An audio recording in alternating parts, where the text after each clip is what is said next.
I had gone through kind of a childhood and a teenage years of questioning things and not really feeling like I fit in all that well with a lot of the stuff that was just kind of being asked about how, hey, this is the normal way to go about living life.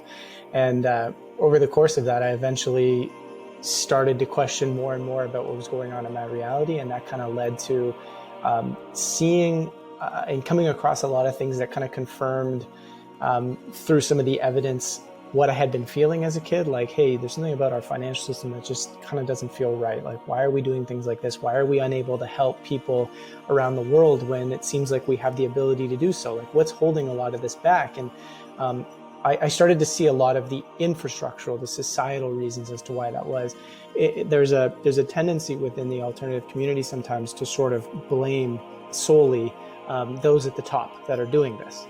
And this tendency, unfortunately, creates this lack of responsibility within to ask the question as to, like, why is this happening the way it is? And it's interesting too, because when you look at it, you can say, oh, well, the actions that are being taken up at the top there are unethical, they're wrong, they're bad, they're evil, right? We have all these different labels we put on them.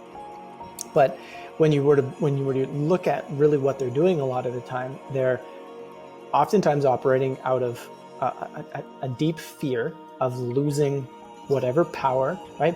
In a small scale, we do the same thing. So my guest today is Joe Martino from Collective Evolution, and Collective Evolution is one of the biggest independent alternative media companies on the planet. Throughout the years, they produced a bunch of viral documentary films. They have more than 5 million followers on Facebook.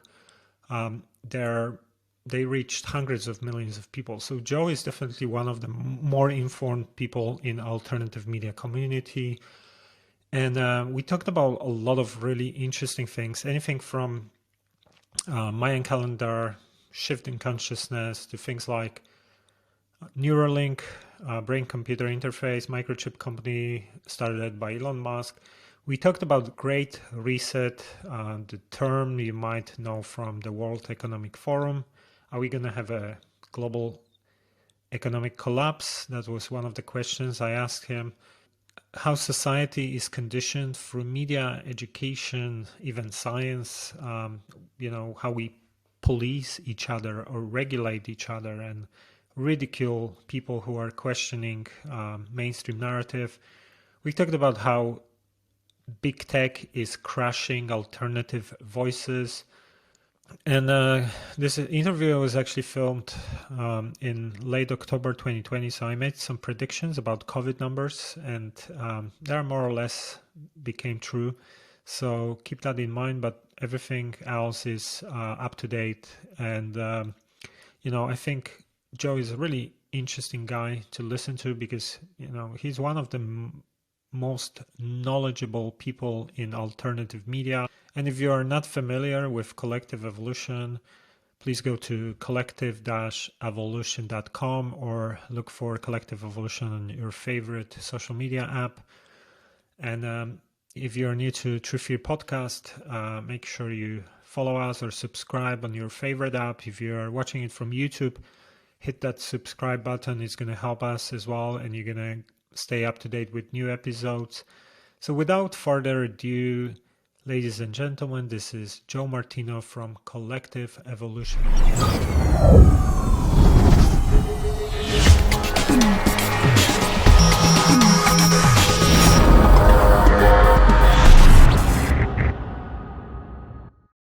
All right, so this is Mike Sigula from TrueFear.com, and this is True Fear Podcast episode 13. And my guest today is Joe Martino. Joe is based in Toronto, Canada. He's the founder of Collective Evolution, which is an independent digital media company that has reached hundreds of millions of people over the years. Their mission is to explore how humanity can shift our consciousness and way of being to evolve beyond the personal and global challenges we face. Collective Evolution creates news stories, videos. They produce a bunch of viral documentaries over the years. One of their projects is called CETV, which is a digital media streaming network that streams hundreds of shows on demand. In the past, Joe also gave a TEDx talk titled "Change Starts Within," watched by tens of thousands of people. So welcome to the show. Yeah, thanks. I appreciate the introduction, and it's good to connect. Yeah, no, it's funny how time flies. I remember when we spoke first time, it was like 8, 9 years ago, right? You remember? Yeah, I remember it was trying to get the first documentary up on your sites back in the day. Yeah, no, it's crazy how much has changed, over 8, 9 years. When you look at the whole landscape, social media, censorship, and how everything used to be different in the past. Yeah, this is one of the things I wanted to talk to you about today. Like, what's going on currently with censorship, because it's becoming harder and harder to continue sharing, controversial things that are not approved in mainstream. But maybe first, let's just start by giving our viewers a little bit of background on, how you started, what was your awakening process like, and a little bit of information about you. For sure. Yeah. So I guess it would have been back in like 2009 is when CE actually started. But prior to that, I had gone through kind of a childhood and a teenage years of questioning things and not really feeling like I fit in all that well with a lot of the stuff that was just kind of being asked about how, hey, this is the normal way to go about living life. And over the course of that, I eventually started to question more and more about what was going on in my reality. And that kind of led to seeing and coming across a lot of things that kind of confirmed through some of the evidence what I had been feeling as a kid. Like, hey, there's something about our financial system that just kind of doesn't feel right. Like, why are we doing things like this? Why are we unable to help people around the world when it seems like we have the ability to do so? Like, what's holding a lot of this back? And I started to see a lot of the infrastructural, the societal reasons as to why that was.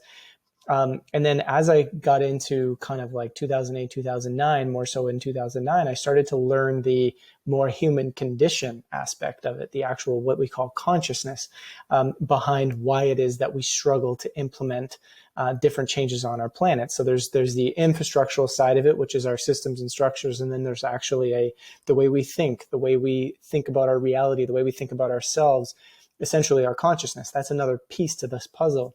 And when I started to come across that, I started to realize it's actually that piece that informs the infrastructures that we have. But at the same time, there appears to be individuals in some fashion. It's difficult to know exactly what that looks like. But there's individuals that are also pushing for maintaining a certain level of power, centralizing more power, growing more power. I think it's kind of become a little bit undeniable in our society today that to some level this exists, right? What exactly it looks like, we don't know, but it exists, right?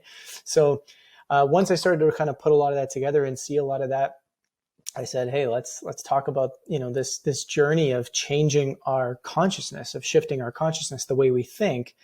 Let's talk about that. And so I started going through a lot of that experience myself. I started writing a lot on the site, just putting it out there, doing all that sort of stuff. And then over the course of time, made a documentary, which is, that was kind of one of the ways we first met, was to, try and get that documentary out there.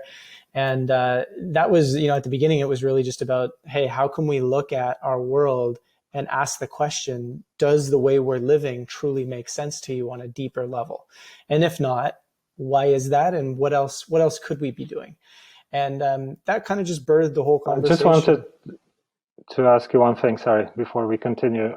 So when you are saying that, there was this side of how humans think, can you give us some examples? Like what is exactly, that you were thinking about? Yeah, so like we can go all the way down to sort of like foundational ideas that our world exists off of this Darwinian idea of survival of the fittest, and that in some way, shape, or form we're all just trying to be the best rises to the top. We're just trying to fight to become the best within society, so on and so forth. Now, this is a story that has informed a lot of the ideas that we have within ourselves, within the way things work when we're met with an experience in life where it's like, well, should I kind of stab this person in the back to move my career up? And then we go, oh, well, survival of the fittest. This is how we work. This is how humans function. This is how we operate, right? But the very thought that you're actually going, should I do this, should inform the idea that maybe this isn't in our innate nature, but that it's a story, it's an idea that we began to believe in. And that's just one small example. We can start looking at so many different things, like why is it that, you know, we're living in our society the way we are today, which is built around this idea that we're all separate individuals, right? Where there's not a connectedness that exists. And science today is actually showing the opposite to that, you know, deep down, beyond all the things that we believe is completely separate, completely unrelated to each other, there exists a connection. And again, what exactly does all of this mean? We don't 100% know, but what we do know is that this story of separation, and that we're all separate from one another, and that we're all just kind of fighting for being the best or surviving or doing whatever we need, we know that that's not the nature of our reality yet. That's the story that we're operating from. And that story is, in essence, creating a society that actually has a ton of self-terminating, I guess you could say, ideas or structures built within it, where it's eventually going, because it's so built around no harmony, no wholeness, no complete idea of what's functioning or how things are functioning, we're just going to keep moving down this path of destroying, because it's not really the nature of creating a holistic sort of society that functions in a way that allows for longevity, that allows for thrivability, right? So it's these kind of ideas that really inform our everyday lives. It's further enforced. I mean, we can kind of go down any vertical of society and we can talk about these sorts of things, but it's that basic feeling you have when you're a kid where it's like, why are there poor people over here, but everyone has food over here? Can't we just feed them? And then we fill ourselves with all these ideas as to why that can't be the case, right? Economies, that's just not how it works. You know, everything would fall apart if we didn't have a money system doing this or that or whatever. You know, so we fill all of these belief systems in, and so that we go, oh, okay, that's why there's poor people over there. That's okay then, right? And so it's kind of this sort of thinking that we're questioning. Do you think there is just this elite that has these selfish motives and they're kind of like manipulating us? Because on one hand, we can say that people in general, they are programmed throughout their lives by everything. You know, we are born like a blank slate, right? But then, you know, you observe everything going on around you. You know, you watch movies and everything, and education system, and it's all kind of programming you to be selfish, to think about yourself. And to me, like it all goes down to ego, because, you know, this is like this illusion of me being separate, me wanting more, me wanting validation. And if you look at, for example, people on top of some of the biggest companies, it's never really about who makes more money, but whose business is number one. And the money is just a score in a way. So, you know, it's just like, look at me, I'm better than you. And that creates that complete, you know, imbalance. And if you think about, you know, nothing really can exist in the world where there is no harmony, because we are not a separate system. You know, we are codependent on everything else. So the more we kind of isolate ourselves, the more, you know, it creates destruction. So I'm just curious, like, do you think it's ego, or it's just like really forces behind it that are doing it on purpose? Or Yeah, I would say the vast majority, like the core of all of it is actually our human consciousness or ego, or how, I mean, there's a lot of different ways to look at it. It's kind of multifaceted, but how does one even participate in a society that has a level of totalitarian control? Well, they allow it. So what is the state of being that one has to be in to allow it, right? There has to be a level of unawareness. There's a tendency within the alternative community sometimes to sort of blame solely those at the top that are doing this. And this tendency, unfortunately, creates this lack of responsibility within to ask the question as to like, why is this happening the way it is? And it's interesting too, because when you look at it, you can say, oh, well, the actions that are being taken up at the top are unethical, they're wrong, they're bad, they're evil, right? We have all these different labels we put on them. But when you were to look at really what they're doing a lot of the time, they're oftentimes operating out of a deep fear of losing whatever power. So let's say you've generated power up to a certain level. Well, you never want to go below that, right? You never want to drop that, because then it feels like you're losing it, right? So they generate a certain level of power. Then they use their money and influence and connections to get more. And anything that would suggest a loss in that power, they would, their own inner trauma, their own inner challenges, their own inner belief systems would then be challenged to say, no, I want to hold on to this power, right? In a small scale, we do the same thing. Like I tell people all the time, it's like, think of that instance you've heard in your life where it's kind of like, I will, for example, people, they get on Trump, for example, for nationalism, right? Oh, he's trying to take care of America. He's trying to take care of America. And I go, okay, I'm not saying that's right or wrong. That's besides the point. But what is he really doing? He's saying, let's clean up our own backyard first, whatever that looks like. And then we'll look elsewhere. Well, think about when you hear a parent or something like that say, I would do that for my kid, but I wouldn't do it for a random kid on the street, right? Meaning like I would bend over backwards to take care of something for my own kid, but not necessarily for someone else in the community. And you go, well, that's a small scale version of nationalism, right? It's a small scale version of saying, here is where I'm willing to extend, but beyond that, I won't extend further, right? And so when you really look at it, it's the same level of consciousness. It's the same level of thinking. It's the same ideas, right? The separate ideas where I take care of mine and my kin, but I don't necessarily extend much beyond that because I don't see or feel or experience the connection that exists there, right? And we can kind of go into all the different layers of consciousness, if you will, that sort of further expand on that idea.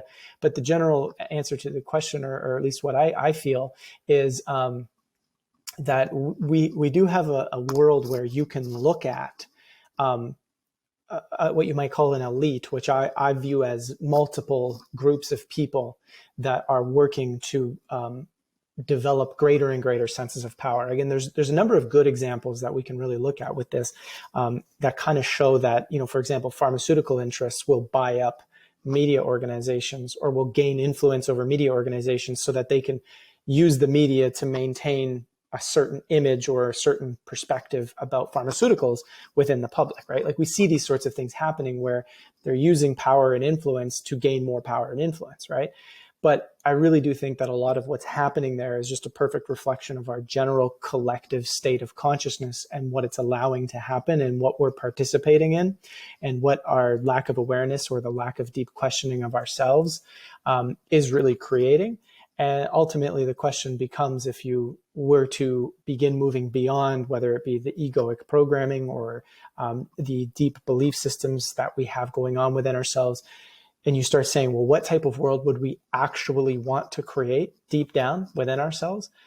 It wouldn't be the world that we're seeing today. So the question that we're faced with in this moment is, how do we actually align with creating a world that aligns with the deeper aspects of ourselves, which not all of us feel at this moment, but we're asking that question, right? How do we actually transition from the world we have today to something that more so aligns with that? And that's kind of like, I find to be like the $1 million question right now in our world is, what do we do and how do we actually get there? And I think the first step is becoming more self-aware, really asking these questions, right? Seeing where our belief systems are, where our biases are, but then saying, we don't have to have the world exactly as it is today.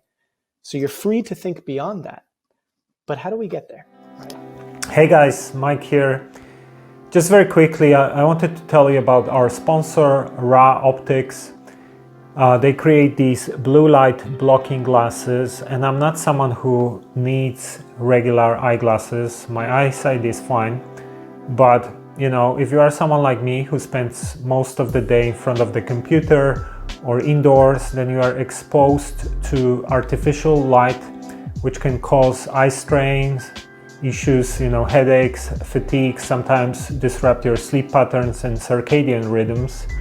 So we teamed up with Ra Optics, and they are the leader on the market that produces these types of glasses. The founder of Ra Optics, Matt Maruka, really dedicated a lot of time into researching science behind the blue light exposure, and they developed a range of glasses that are used now by thousands of people. If you want to improve your health and your sleep patterns, you should try them out. If you use our unique link, you will get 10% discount applied at checkout automatically. Just go to raoptics.com/truththeory. They have some really cool designs, quality is superb, and they even have models for kids. So if you decide to purchase them using our link, you also help out in creating this podcast, and we really appreciate your help. So just go to raoptics.com/truththeory, and the discount is applied automatically at checkout. And now back to the show. Yeah, I mean, that's actually another thing I wanted to talk to you about. But before we're going to delve into it, I totally agree that we are all fully responsible for what's happening on the top, because in a way it's a reflection of collective behavior. So, I see it all the time. People blame politicians or corporations or CEOs, but they are the one supporting, or voting or buying from these corporations. So if you look at, for example, Amazon, people complain that Bezos is not paying taxes or that they're exploiting workers, but something like more than 50% of people have Amazon Prime in the US. So, they are the ones using the service, and this company is just trying to adapt to make it more convenient, lower the prices, and everyone wants to be buying more stuff and have more convenience. And the side effect of that is that they're crushing smaller independent companies that cannot compete, and exploiting workers and taking advantage of the system. So in a way, like, if you want to change that, just pay more and support independent businesses, for example, right? But no one wants to do it. So in a way, everything is kind of a reflection. If you look at, most people have some kind of mask. We often, say one thing, think something else, and often, do things to get some kind of benefit. And then if you look at media, is doing exactly the same thing towards us. It's just like pushing one side of the story, and just to gain more views or things like that.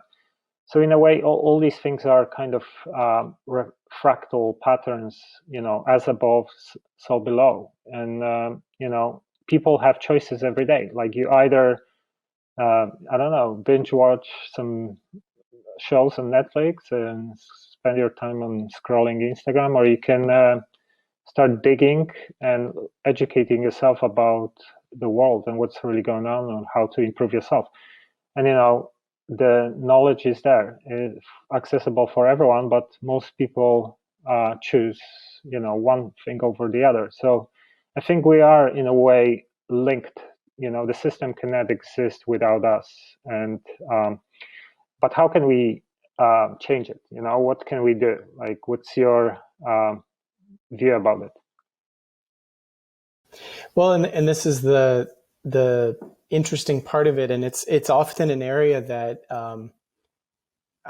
in our experience over the last 11 years, it's been one of the areas where there's a lot of misunderstanding of kind of even what our work is at times. Like, so for example, going back to, this is sort of to contextualize the answer to the question, but it's like, you look at, okay, well, should we talk about, or should we look at some of the stuff that is going on within corporations or within governments? Like, why is there a revolving door, for example, in the United States between regulatory agencies and massive either pharmaceutical or biotech companies, something like that. So if, like, for example, you'll have the FDA or the EPA will have people that are going from, the top of Monsanto into the FDA or EPA so that they regulate, or that they pass policy that allows Monsanto to do what they do. And then they come back to Monsanto a couple of years later and get a huge paycheck for coming and basically going and doing that. You have this revolving door that's a massive conflict of interest. And so the question becomes, so how do we change? Should we be looking at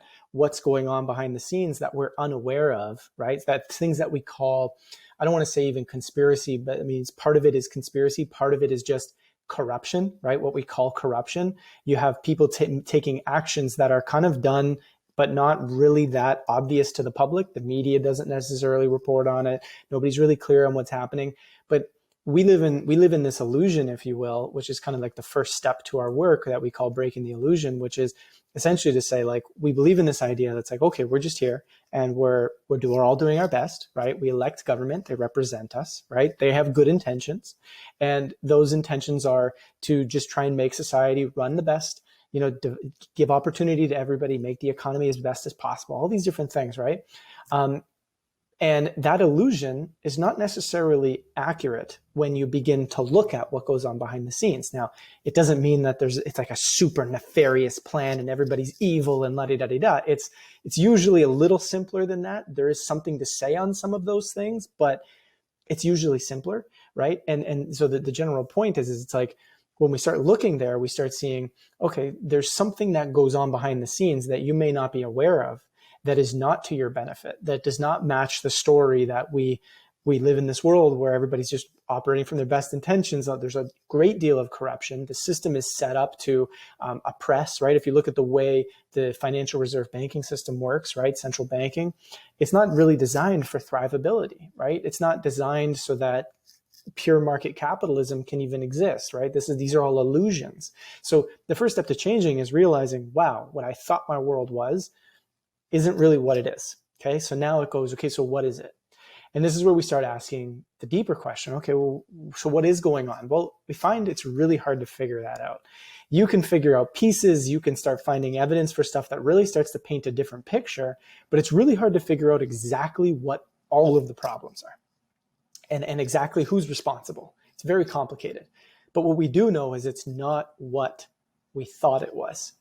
So then it leads to the question of, like, okay, how do we change this? You have this feeling deep down. This is why I say, like, there's one thing that doesn't really lie, and it's the feelings, it's the intuition. It's something that when you take the time to really slow down, be in silence, right? Meditate, right?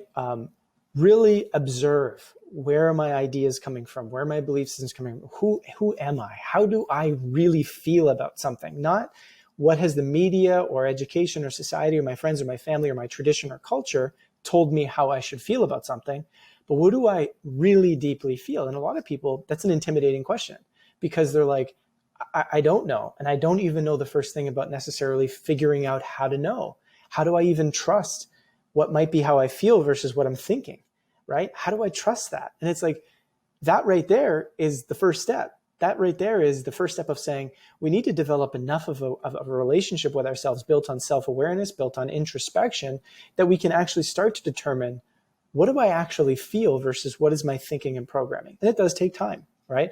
But when we start to get there, we start to realize that something about the way we feel is not really aligning with the way our world functions, right? Which is why we're seeing such high levels of, whether it be like people going, I don't know if I want to participate in this, or I'm kind of feeling down and out, or maybe a little bit depressed. Like, there's a lot of different reasons for why that could be, but there seems to be a collective, like, I'm kind of fed up. Like, enough is enough with what's going on in the world. It's so chaotic. It's so crazy. I just want to live. I just want to, like, kind of I just want to enjoy things. Why is our world so insane, right? And that's because we're kind of feeling deep down like what's happening out there doesn't resonate with us. So then that goes to the next question, which has become, okay, so what do we actually want it to look like? What do we want our world to look like? A question that we don't really ask ourselves, right? We just kind of accept that the world is the way it is, and we've learned to accept it as that. And when you start asking the question, what do we really want our world to look like? All these different ideas, right, start to pop up. You have people that write books and produce podcasts, produce videos, produce documentaries, showing, hey, here's some different ways we could run what we call economic systems. They may not resemble anything we're doing today, but it's new, it's different. Here's ways that we can provide energy and infrastructure and so on and so forth to solve the many needs that we have today. And people start coming up with these ideas and having these conversations. And this comes from a feeling that says, I feel like something can be different. And I'm not really into just putting all my power into what's there. Although I kind of have to play within it to some extent, because it's incredibly hard to just walk away from our systems in 100%. And I don't really think that's the point. I don't think the point is to walk 100% away from those systems. I think we need to create a culture and a conversation that's like sort of really committed to saying, we don't need to live the way we're living now.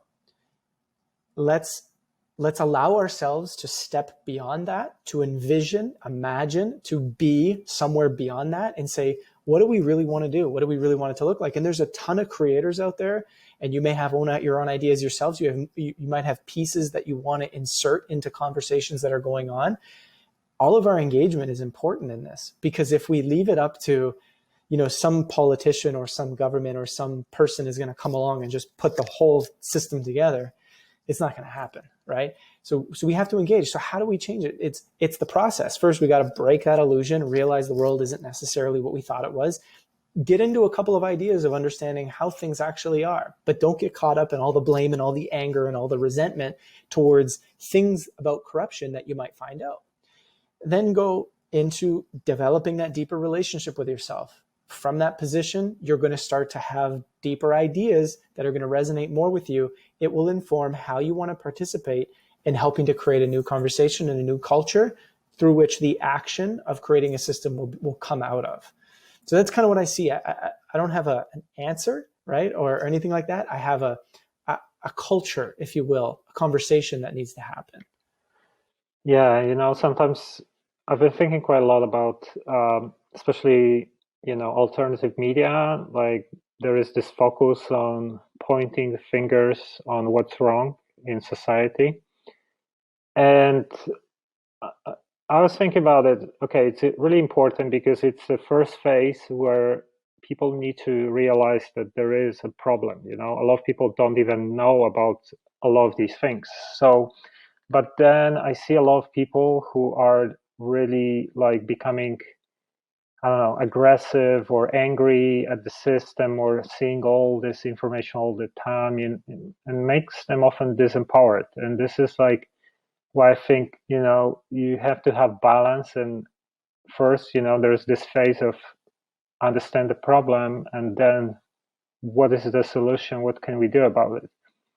So, to me, I think the easiest what we can do, because obviously, how can I change the government or corporation, someone on the top, if I'm just a little me? But you can start by just working on yourself first, and then be an example. And, people around you will notice. And it's often we do things by example, like our friends, like you become who you spend your time with as well. So if enough people start just working on themselves, shifting how they do things, what decisions they make, that could create some kind of ripple effect, and we could start seeing a lot of changes. So yeah, another thing I wanted to ask you. Obviously, there's so much going on behind the scenes. When you run a media company like Collective Evolution, I know something about it myself as well.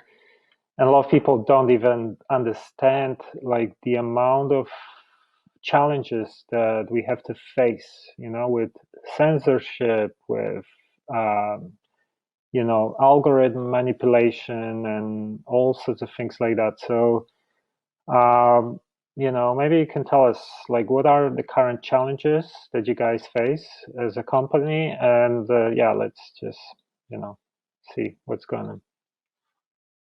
For sure. Yeah. Lots of ways to talk about this. And again, it's like anything, it's a multi-factored conversation. But I mean, going off of even some of the stuff that we talked about, it's like we live in a world that is, we kind of prioritize uh, profit, if you will, over anything else, right? From a company perspective. So when you think most social media companies, YouTube, Facebook, all these things, right? They profit is their concern.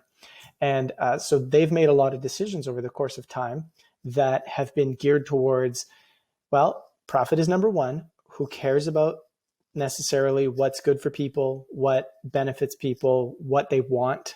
Who cares about what truth might be or balanced media might be, balanced perspectives, alternative perspectives, right? Profit was their choice. So what they did was they started to change their algorithm, right, on Facebook and so forth to maximize profit. But at the same time, you have pressure from politicians, from powerful conglomerates of companies that are saying, well, hold on, information is spreading around, some of it false, some of it true, right? That is kind of providing a perspective that mainstream media would never provide. And it's making people think differently about how they engage within the marketplace.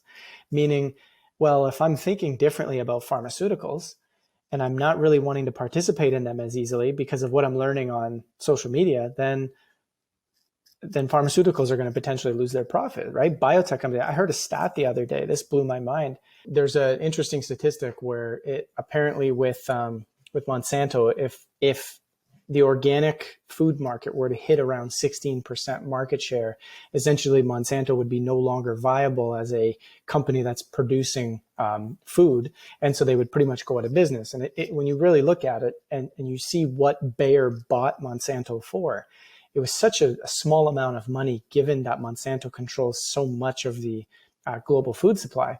So you think that when you really look at it, there's something going on where those businesses are realizing that a really big change is happening. And this massive company, Monsanto, is only worth $66 billion. That seems insane when you really look at it, right? So how do we get that market share from 4% to 16% to wipe out Monsanto? Well, you're going to get there through people obviously making choices to move in that direction. But that stat kind of blew my mind a little bit because it starts to show you why there would be such a big corporate influence over, say, dissenting voices, right? Because if you have alternative media that might be talking about this stuff a lot, which of course is not really being talked about on mainstream media, then you might have a lot of pressure, a lot of lobbying go on to say to social media engines, hey, you know what, you got to kind of hold back on this content because it's dangerous and it's false, right? And we can't have this coming out. Now, some stuff in alternative media is false. Some of it is absolutely true, but it's kind of given this clout of not being trustworthy, right? So there is something to be said there. There is a little bit going on, but over the course of time in general, not only do you have these sort of algorithmic changes that are built on sufficing shareholders, but now you also have political pressure from big corporations and politicians to say, we can't have so much dissenting information going on because powerful interests are losing too much. There's too much trust being lost. And, the story in the mainstream is that the trust is being lost due to fake news, right? Whereas in reality, that may represent a small portion, right? Fake news might represent a small portion of why there's lack of trust. But at the same time, people don't trust because they're seeing evidence that tells them I shouldn't trust in the same way I did. It doesn't mean I should never trust. It just means that something's going on here, right? So alternative media has dealt with huge, massive pressures from the most powerful places on the planet that has come in and sort of affected so much of the business model, which of course informs what you can even do, right? If your business model is not viable, you can't hire people, you can't make content, you can't expand your reach, you can't do a lot of things. So we've experienced anything from algorithmic changes that cost us a lot of traffic to actual censorship, which is where you get fake news strikes about stuff that really isn't fake at all. And you go back and forth with these fact checkers trying to agree on something. And, while that's all happening, they've cut your reach by huge, huge numbers. We've had Google completely unexplainably taking away massive portions of our monthly revenue. We still can't figure it out. Our IT guy's been kind of really digging into it for the past while. We don't use Google anymore, but we're still trying to figure out what the heck happened. Like, how did things go from, we were getting all of our revenue to now they were just taking 80% of it sometimes and just saying, we're not giving it to you, right? All of your traffic is invalid. But this is from there's been YouTube, a lot of crap that's gone on. Sorry, this is from YouTube advertising or from AdSense or? Primarily AdSense. Yeah, primarily AdSense. So how basically all the traffic we send to our website is monetized, and we're not getting that revenue. So we might have made, say, X amount of dollars, and then at the end of the month they say, oh, 80% of that we're withholding because it's all invalid traffic. And it's like, what does that mean, right? It's never been for 7 years. It was never invalid. Why all of a sudden is it invalid, right? And they did this without telling us, right? So we eventually had to leave, but then YouTube, right? Like, you can go to YouTube and you can type in collective evolution in the search, and it won't complete it for you. It won't say like if you were to type in like the Joe Rogan show, it'll complete it for you, and it'll let you search it. It'll show you different suggestions. If you're typing in collective evolution, it just won't come up. And then when you finish it, there's no results, right? You actually have to press search. Then you'll start seeing some stuff. You won't even see a lot of our channel. You'll see some of our channel, some other things. So stuff has been done to remove us for whatever reason. We've never been insanely controversial, right? We've been controversial, but not like, oh my God, this is so controversial. This is so crazy. This is so out there, right? Like our channels haven't been deleted. Our Facebook page hasn't been deleted, right? We haven't had these extreme actions, and we feel it's partly because we've kind of kept things as credible or as legit as possible, which is not always the reason why something gets deleted. But I mean, that's part of what we tried to do. But even when you look at Google, right? People type in collective evolution in a Google search, and they won't get collective evolution articles to show up as results. So there's a lot of different pieces of what you could call censorship going on. Yeah, so essentially, like when it comes to the fact checking stuff, it's like part of it is, there's an actual issue with fake news out there, but then part of it is, there seems to be like a disinterest in dissenting voices, but there's also where it becomes really tricky is like, let's say experts that are credentialed bring forth what they're calling science about a particular issue, let's say vaccines or something, or climate change, or anything that's like provides a different perspective. Instead of like there being like a dialogue back and forth as to like, okay, well, why are these scientists finding that, the science is not as solid on some of these ideas as they're claiming? And there's a different way of looking at it that isn't necessarily saying all of this is false, but that there's more information here. So instead of having this like open conversation, they're just saying, no, we already know exactly what's going on. We can't have any other conversation, right?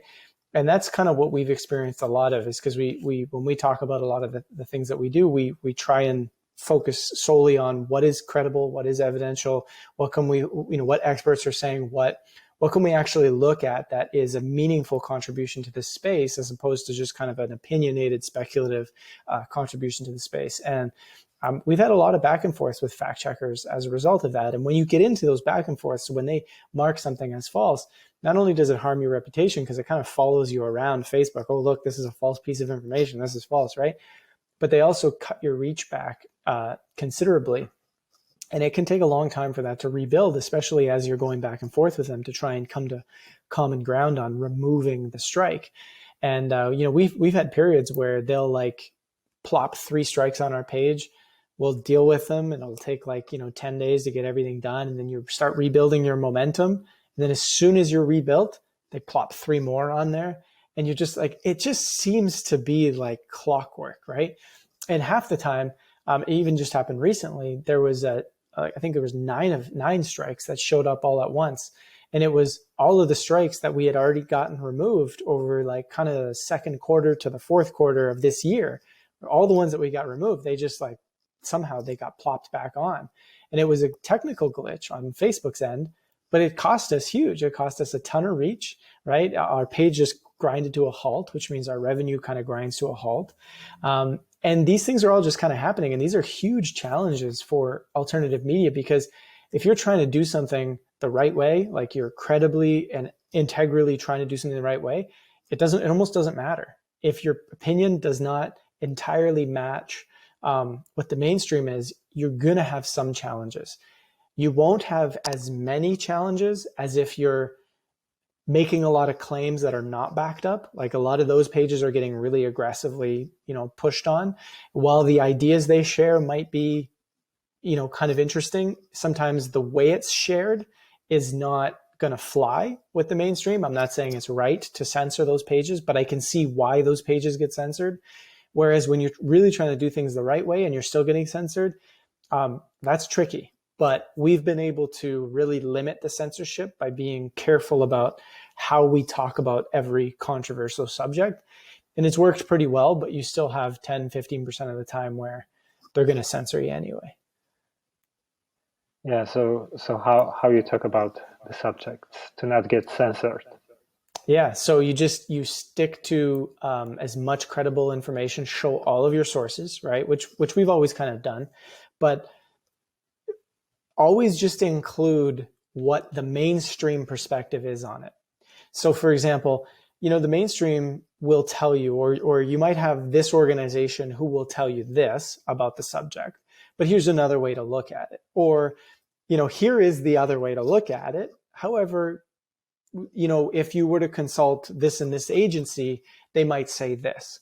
So that way it's like the reader can say, all right, I see that there's a different perspective, but I also see what the mainstream says. I can decide for myself what I want to do. Usually when you do that, they don't really say much of anything.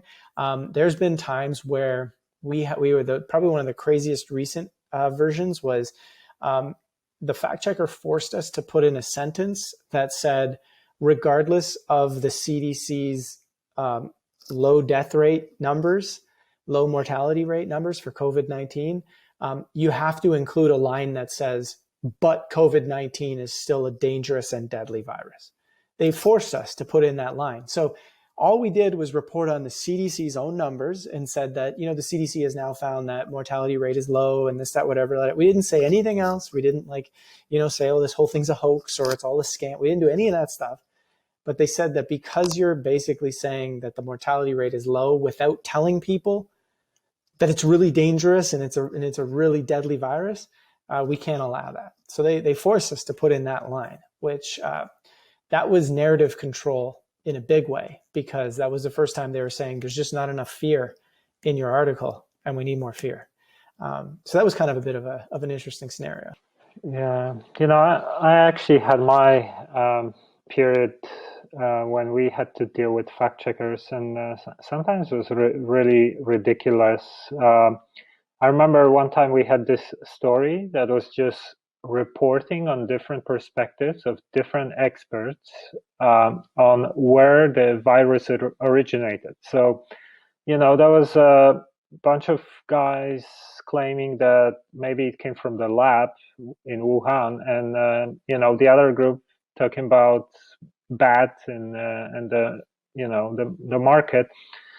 And all we did was just report that, there is a second group that claims maybe there is some evidence, because it wasn't 100% clear, right? And we got flagged saying that, there is enough of evidence claiming that, it originated from the bat.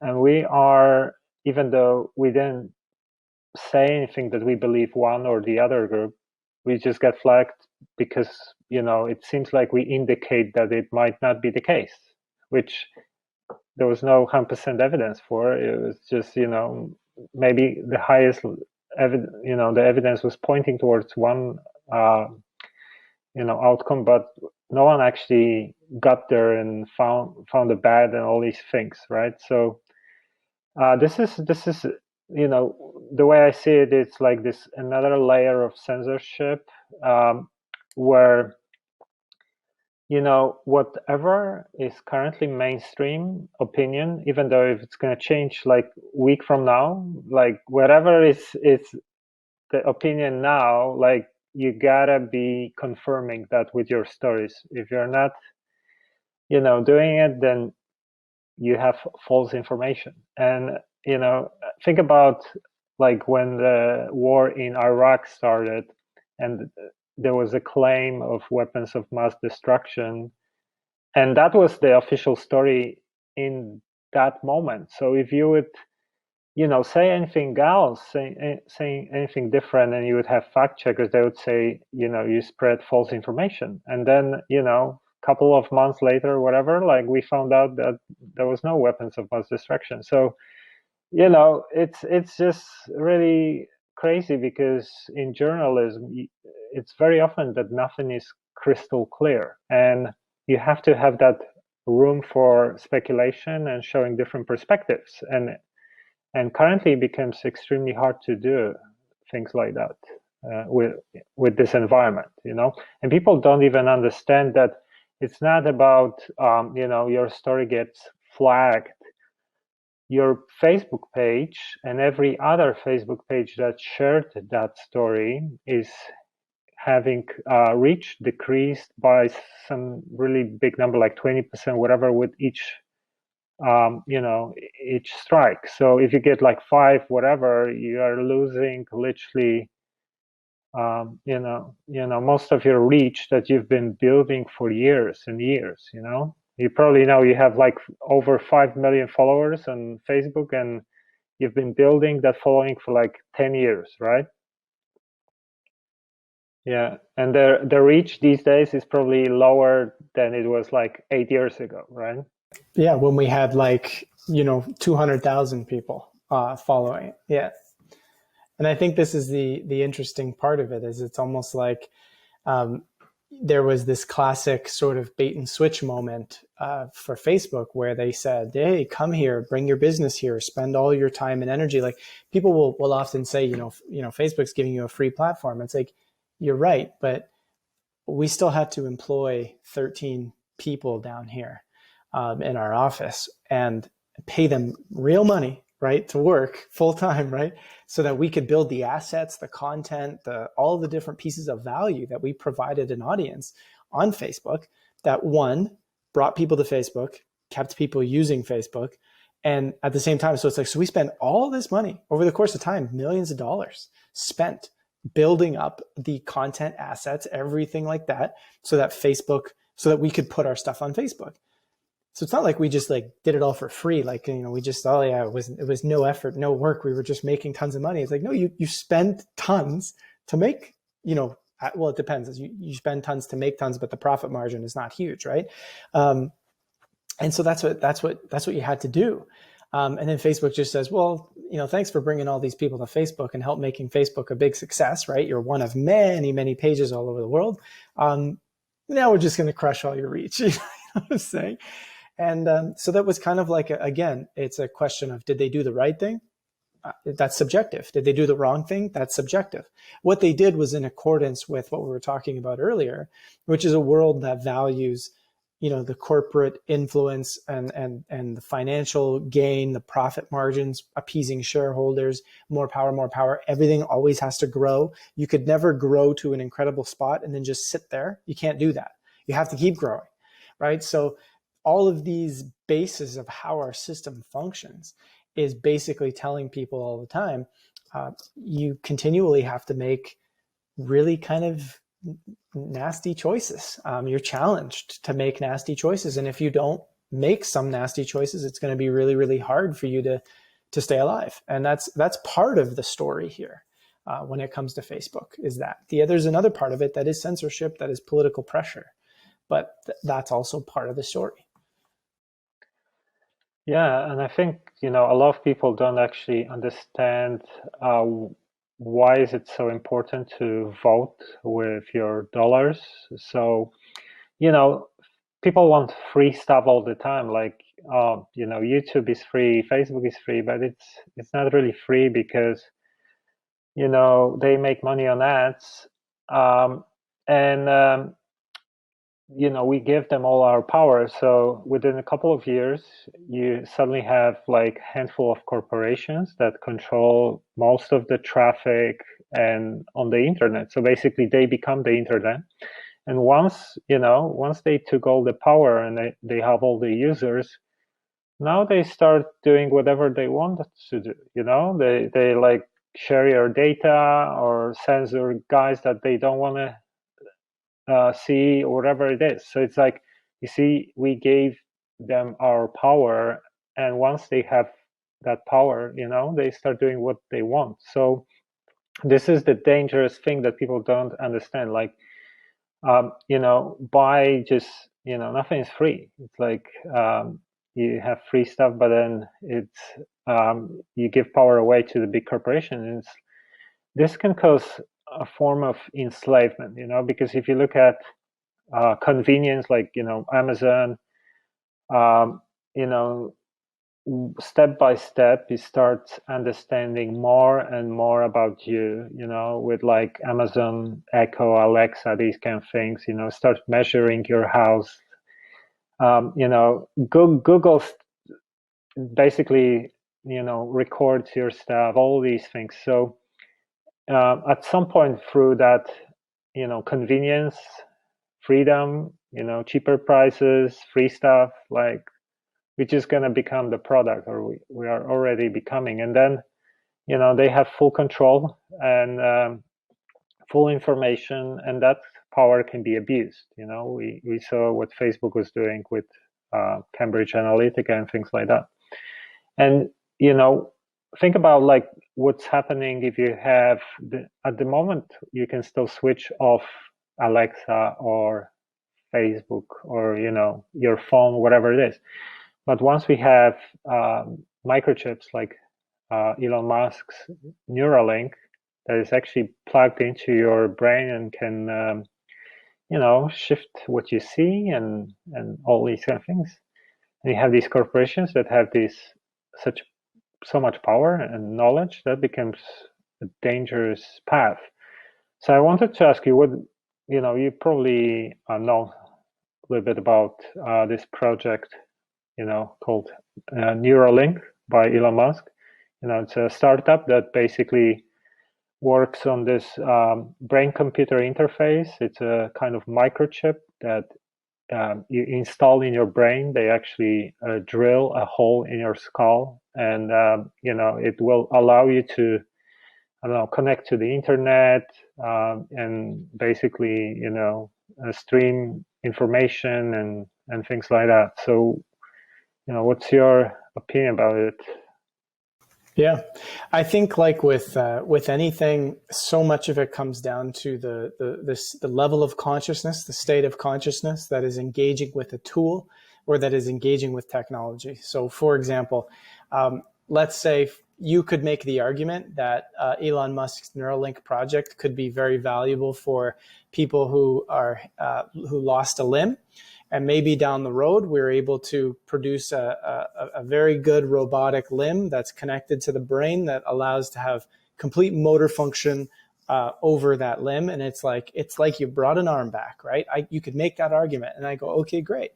But we live in a world where we also do have this extreme desire for increasing gains in power amongst specific individuals who are centralizing power, right? People say, well, there's no evidence of centralized power. It's like you were just saying. It's like most of the internet is controlled by a couple of tech companies now. That's called centralized power, right? The whole idea of cryptocurrencies is to try and decentralize the way currencies are controlled, or the way currencies can be manipulated. It's this idea of decentralization is important within our current world, because our current world is built off of this idea of we're all separate, we're all fighting amongst each other. We don't trust each other, we don't trust power, we don't trust this, we don't trust that. So because of that, we say, well, let's decentralize so that we can have more trust. And in that, you ask the question, is it ever a possibility that we live in a world where our state of consciousness, our state of being, is collective enough that it's in a position where we do trust one another, because we know that we're operating from a place where we're not destructive towards one another, where we're not trying to take advantage? Is that world possible? I believe it is, but not everybody believes it is. Not everybody can see that future for humanity. So what happens is we view everything that we're creating as potentially being the worst possible scenario. So for example, I do believe Neuralink could have a useful outcome, but not necessarily in our current world, where it could be that it does become something that is a tool for more centralized power, that is a tool for being able to potentially, like the Black Mirror episode where they black out and make so that the person can't engage anymore with people, right?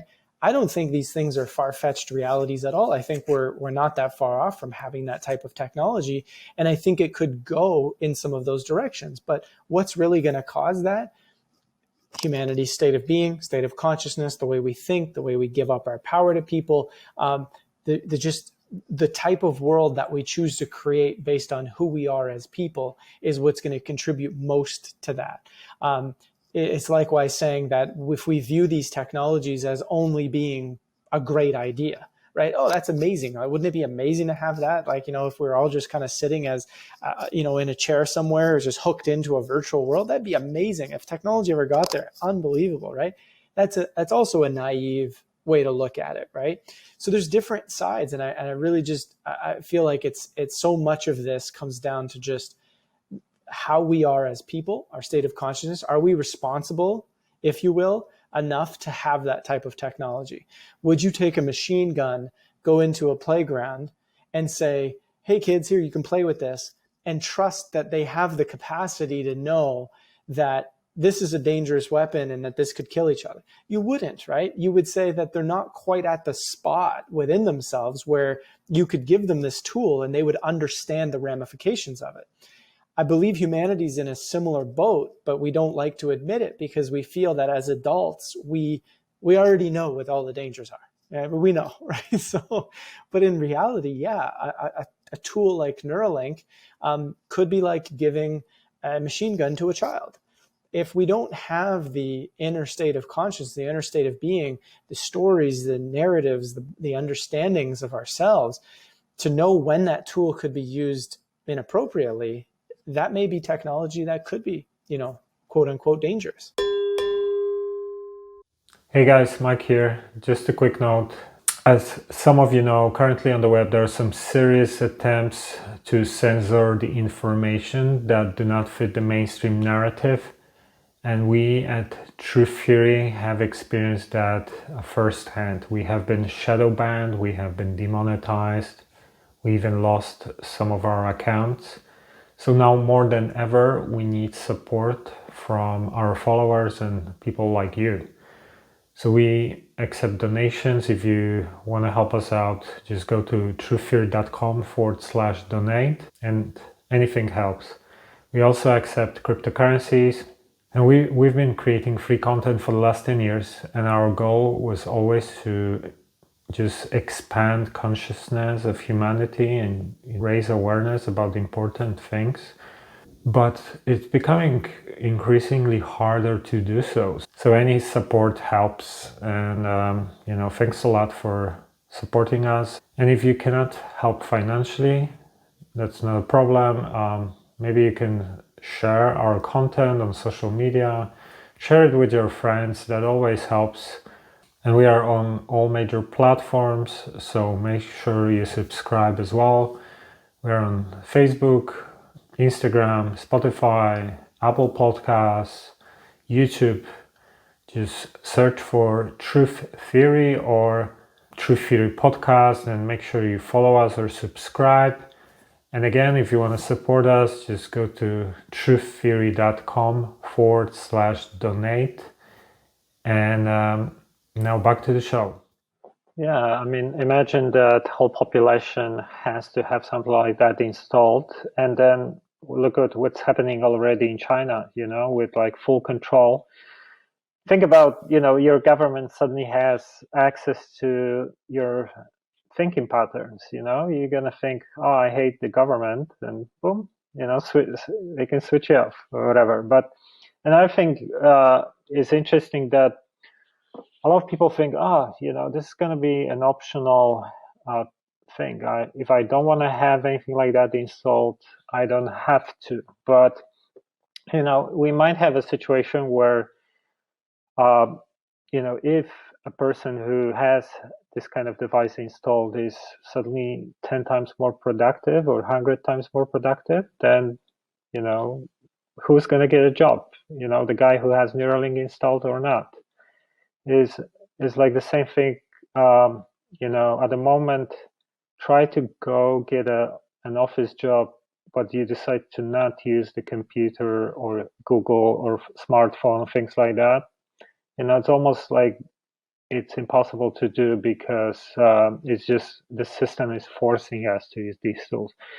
So it might be the same thing that, if enough people decide to use these technologies, then everyone else gonna stay so behind that, they won't really have a lot of choices.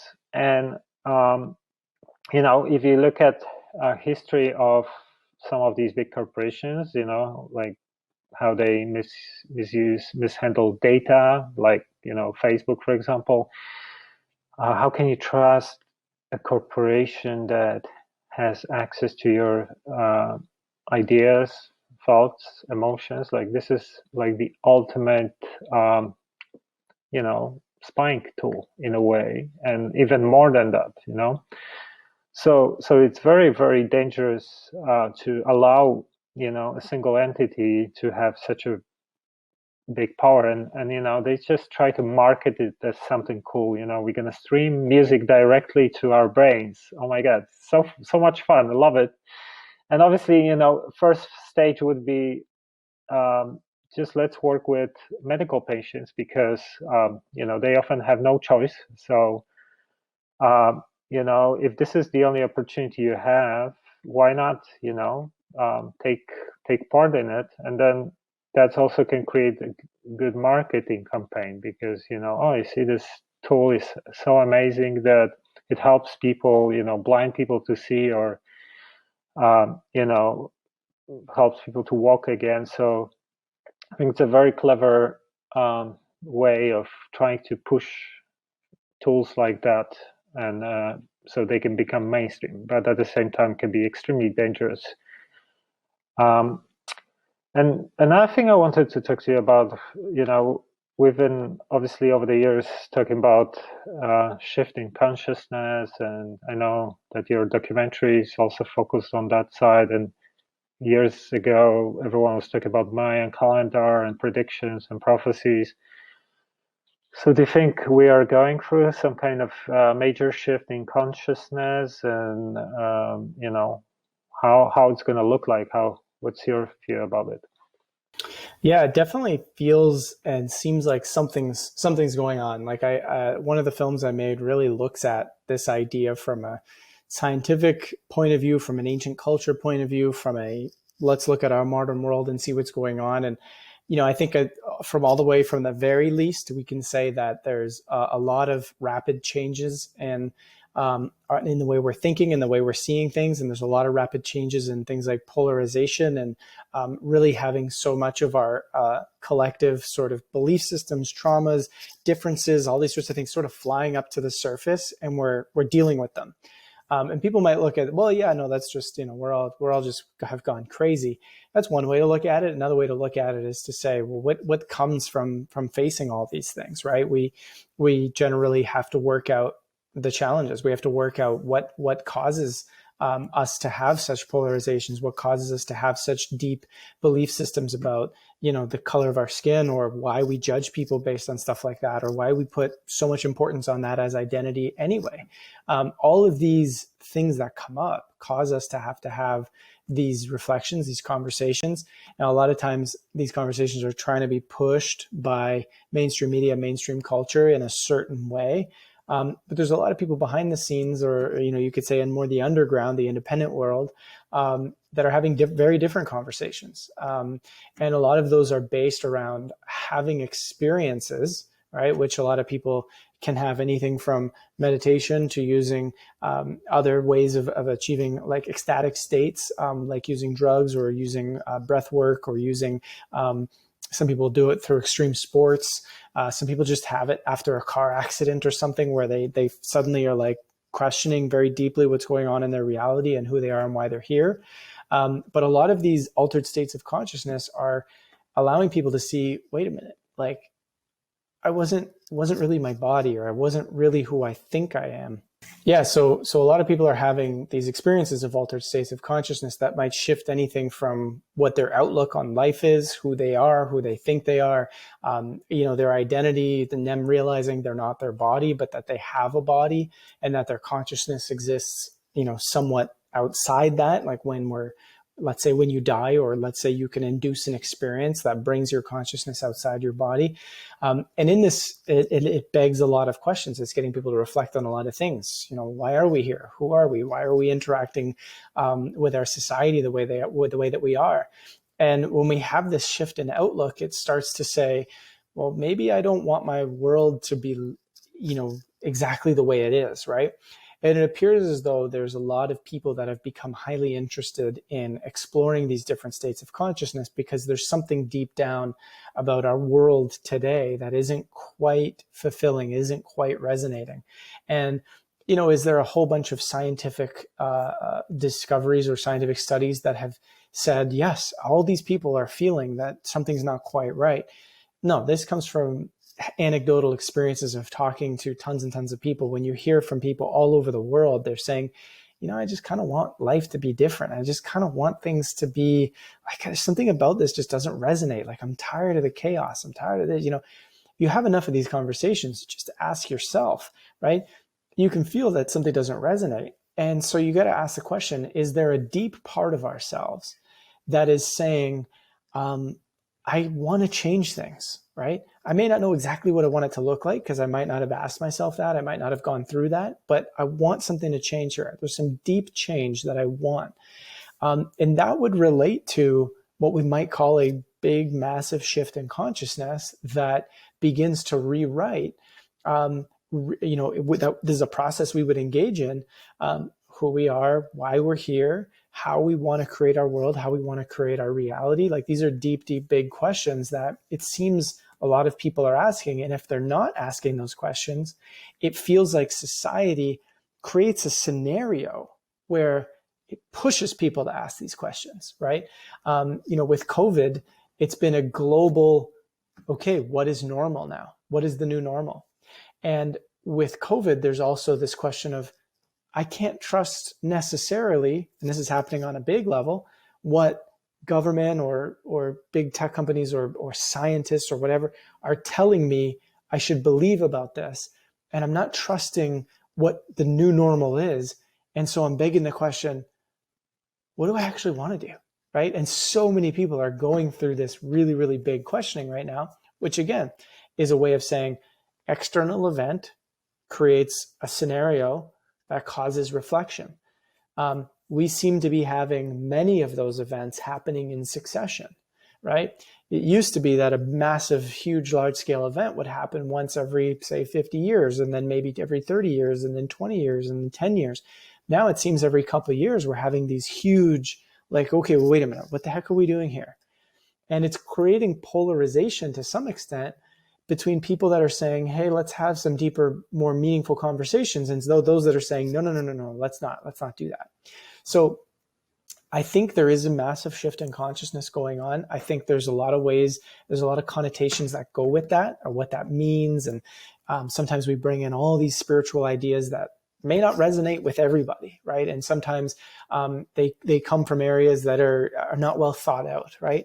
But just the base idea that we're going through something that seems to be somewhat stimulated by certain cosmic energies, certain cosmic patterns that are taking place, but at the same time that it's just happening in our everyday world. You can see it, right? People are questioning things. People are they're feeling something different, and they have a thirst for looking at things in a different way. And when we do that, and if we do that with a sense of self-awareness, we can get to a lot of really deep questioning that will inform big changes in our world. So again, how does this change, and what does it look like as we move forward? I think it looks like what it's doing right now. We're seeing a lot of stuff come up to the surface that's really extreme, that's very polarizing. It's asking us, why are we so polarized? Why are we so extreme? Why are we so biased? Why can we not communicate? how are we ever going to find common ground on anything if we can't do these things? So what about us is causing this? And what type of future will it create if we stay in this insanity?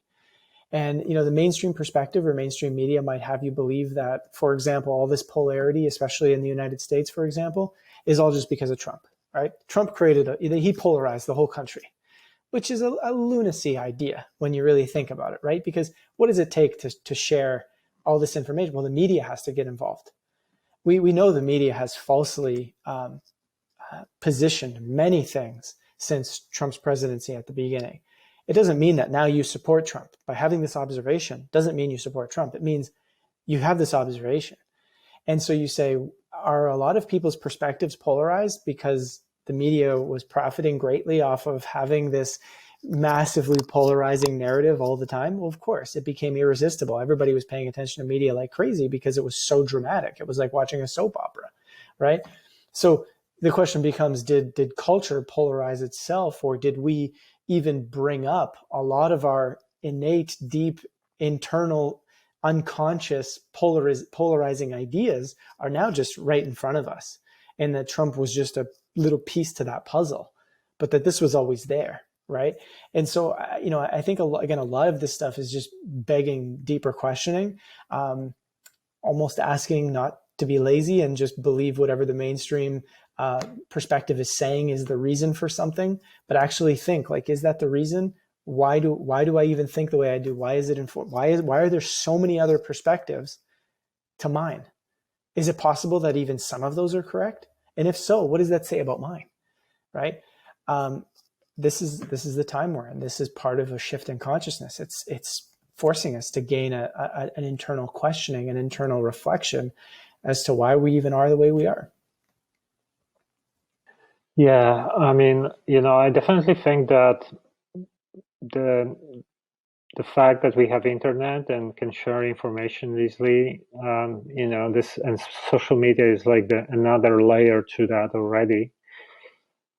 This allowed for, this awakening process. It almost like facilitates that, because suddenly we can share information instantly. Everyone has a phone in their pocket. So, for example, in the past, you had all these examples of police brutality and racism. And now, if it happens, I can quickly film it and upload it to the internet, and tomorrow everyone knows about it. So all these things were not possible in the past, and it was easier to control population through television, radio, propaganda. It was easier to hide information as well, and now it becomes extremely hard. So all the lies kind of come to the surface. All the things like, I remember maybe 20 years ago, you were eating at McDonald's or drinking Coca-Cola, whatever, and no one even considered that there might be something unhealthy or wrong about it, and now we know that, the process of how McDonald's makes food and how many things they add and all these kind of things. So, on every level, basically, we can see some form of transparency, and based on that, people start making different choices. And I think, this is an example of that awakening. Things like Edward Snowden or WikiLeaks, all these things, it's just like suddenly people have more understanding on every level of how the world works, what's going on. So yeah, and another thing I wanted to ask you is, do you think we might actually see a collapse of the monetary system? Because a lot of like alternative communities or conspiracy people, they were talking about it for a long time, but looking at the situation this year, like, first wave of lockdowns, already like so many businesses went bust and are suffering.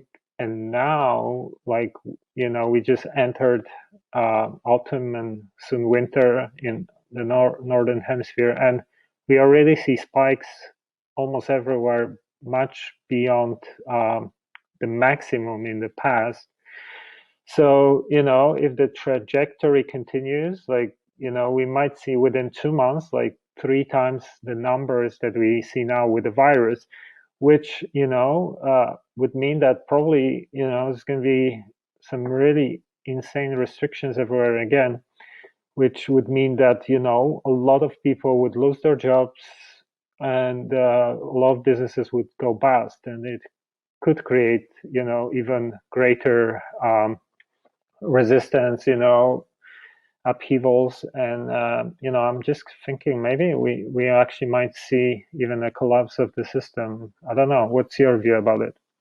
Yeah, I think it's interesting because collapse of a system has always been, when I first even heard of these ideas, I was like, this was back in the day, and I think we even talked about this quite a bit. It was the idea of like, how is it going to happen? What is it going to look like? Is it just going to one day be like what we saw in 2008, 2009, where the stock market just starts to fall apart, and then everyone goes, oh, wait a minute. And then all these businesses start to having to fire people, and loans are being called in, and mortgages are collapsing, and people are losing homes. And, this is a very chaotic way to look at it. And if that happened on a greater scale, holy crap, what would that look like? What would that be like? And, that's one way of looking at how this could happen. Another way of looking at how this could happen would be kind of like how the World Economic Forum has this great reset plan of creating another economic system. And there's been ideas floating around. There's been people who have been analyzing, what this could mean and what this could look like and how it's going to happen. And of course, we don't entirely know. But there's also cryptocurrency there. Whereas if there's enough of a shakeup, would people start moving towards that? And then would enough of a community grow there? Could that really become a viable option? I don't know. It seems again, that is complicated. I do think we're seeing, let's put it this way, there's no secret that the economy, when it comes to politics, when it comes to everyday life, which really means money moving around all over the place, creating productivity, right? That is the basis of what drives everything in our entire reality. And so if you can have the economy go through something or have a level of instability, you're going to have some of the greatest motivation to have deep, meaningful conversation about what we're supposed to do here. And so I think the economy and the instability within an economy is an incredible catalyst for change. Politicians, sorry, it cut out for a second, but politicians are always trying to say like, oh, the economy's so great. I'm going to build the economy. The economy's amazing. Oh, I look at the booming economy we've created, right? Because they know that if the economy seems stable, then there's really not really that many important conversations to be had. Whereas if the economy seems like it's in a mess, really, really bad, and there's not really a plan to fix it, then it opens up a lot of conversation for, hold on, heads got to roll here. What are we going to do? So the economy, from my perspective, happens to be one of the biggest societal structures, the societal influences that is a catalyst for change when it is at a certain point. And unfortunately for the people that like everything to be stable, that point is, it's a catalyst when it's unstable, when there's a lot of problems. So if you were to look at kind of what has happened over the course of time with COVID, if you were to look at these deep sort of shift, awakening type questions, awakening type observations, and then you were to insert the economy into that and say, well, imagine this thing now really becomes like a nothing burger, and it's a huge problem and everybody's struggling. People are going to go, okay, you know what? Maybe I can't wait for government. Maybe I don't know what to do anymore. I got to take things into my own hands, right? And maybe they start local communities. Maybe people start I think people will organize in a peaceful manner a lot more quickly and a lot more widespread than people might think. This isn't to say that there won't be people who are crazy and looting and doing, we've already been seeing that happening in the United States, right? But I do think that people are going to find more of a, let's come together in communities, let's solve a lot of these challenges, let's solve a lot of these problems that are going on. If the economy were to collapse, or if the economy were to, what does collapse mean? Is collapse, how is it defined? At what point are we saying, okay, the economy has collapsed? That's kind of maybe one of the best ways to sort of even say, will the economy collapse? Because we don't really know what that means across the board, right? So, UBI is an interesting conversation, perhaps at a minimal amount as a potential transitionary step to a completely different system. But this would have to be in the quote unquote control of people that are not trying to just maintain this sort of insane, really, economic system the way it is today. So I could see how someone could make a short-term argument as a transition while we're figuring things out, but it definitely can't be here's a solution to a lot of the challenges that we have today, because we're still not addressing any of the core challenges of the way our system functions, which I believe the ultimate core challenge is, what is the internal narrative, internal story, the belief system that you have as a person about how humanity should function, about who we are, about why we're here, and what society we're supposed to live in. That is the biggest core that has to change. But beyond that, you start getting into the infrastructural ideas as well. Another thing I wanted to ask you is about conditioning of society. Like one thing I've noticed over the years is how the way people respond to information, for example, is based on what is the norm. Which, let's give some examples. Science, science is not something fixed. Is based on current tools we have, current understandings.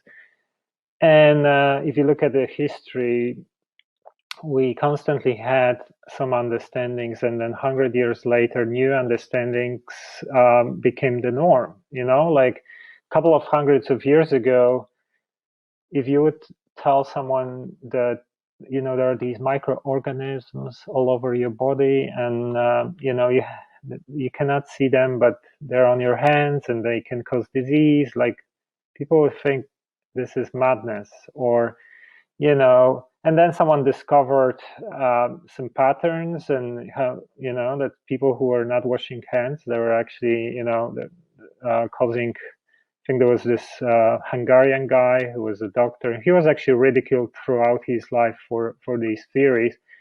But then someone came up with inventions such as microscopes and other things that allowed us to see these things. And we know that this has been happening over and over and over with so many of our understandings about reality. Things like continental drift, for example. The guy who discovered that in the past, continents were kind of one landmass and shifted. And I think he was ridiculed throughout his life till he died. And then GPS allowed us to understand, see some of these things. So it's just really ridiculous to trust in some of these things as if they're fixed ideas, and it kind of like slows down the process, because if people start questioning and coming out with different understandings, like we often look at them as ridiculing something, and the same thing, like even with topics like UFOs.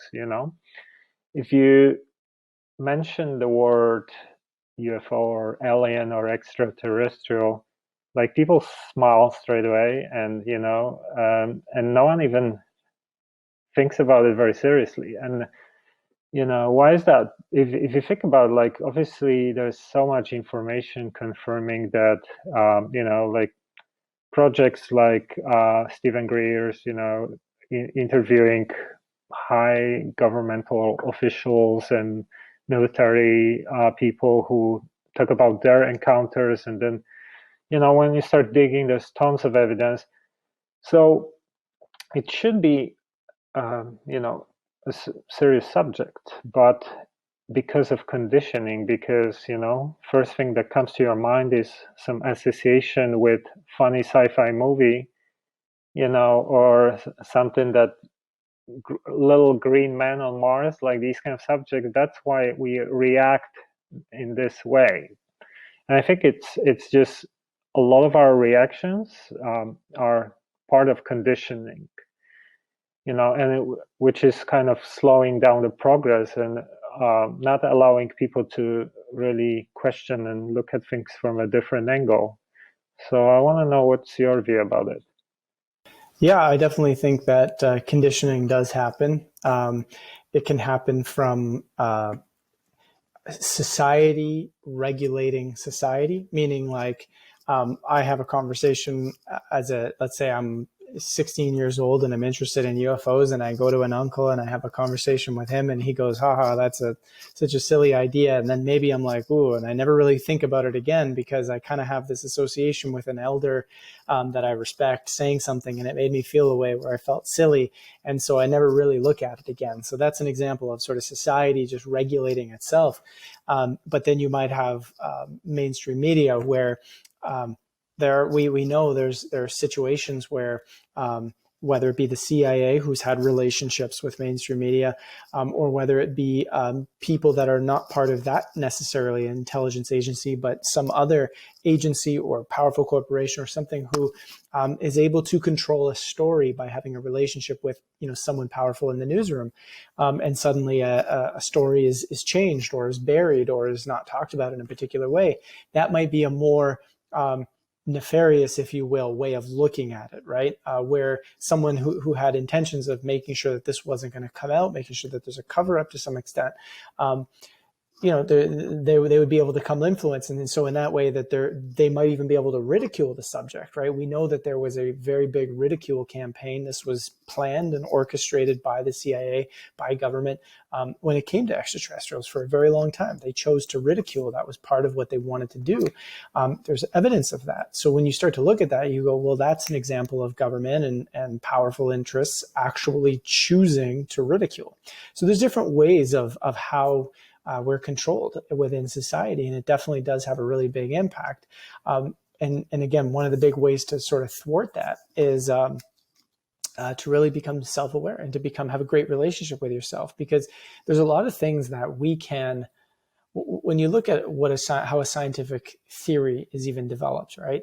Usually it starts with a hypothesis or some sort of intuition, which is really just a way of saying someone has a feeling about something and they've observed enough things, not in every case, but in a lot of cases, they've observed enough things and they kind of see enough correlations where they're like, there might be something here, and they can feel that.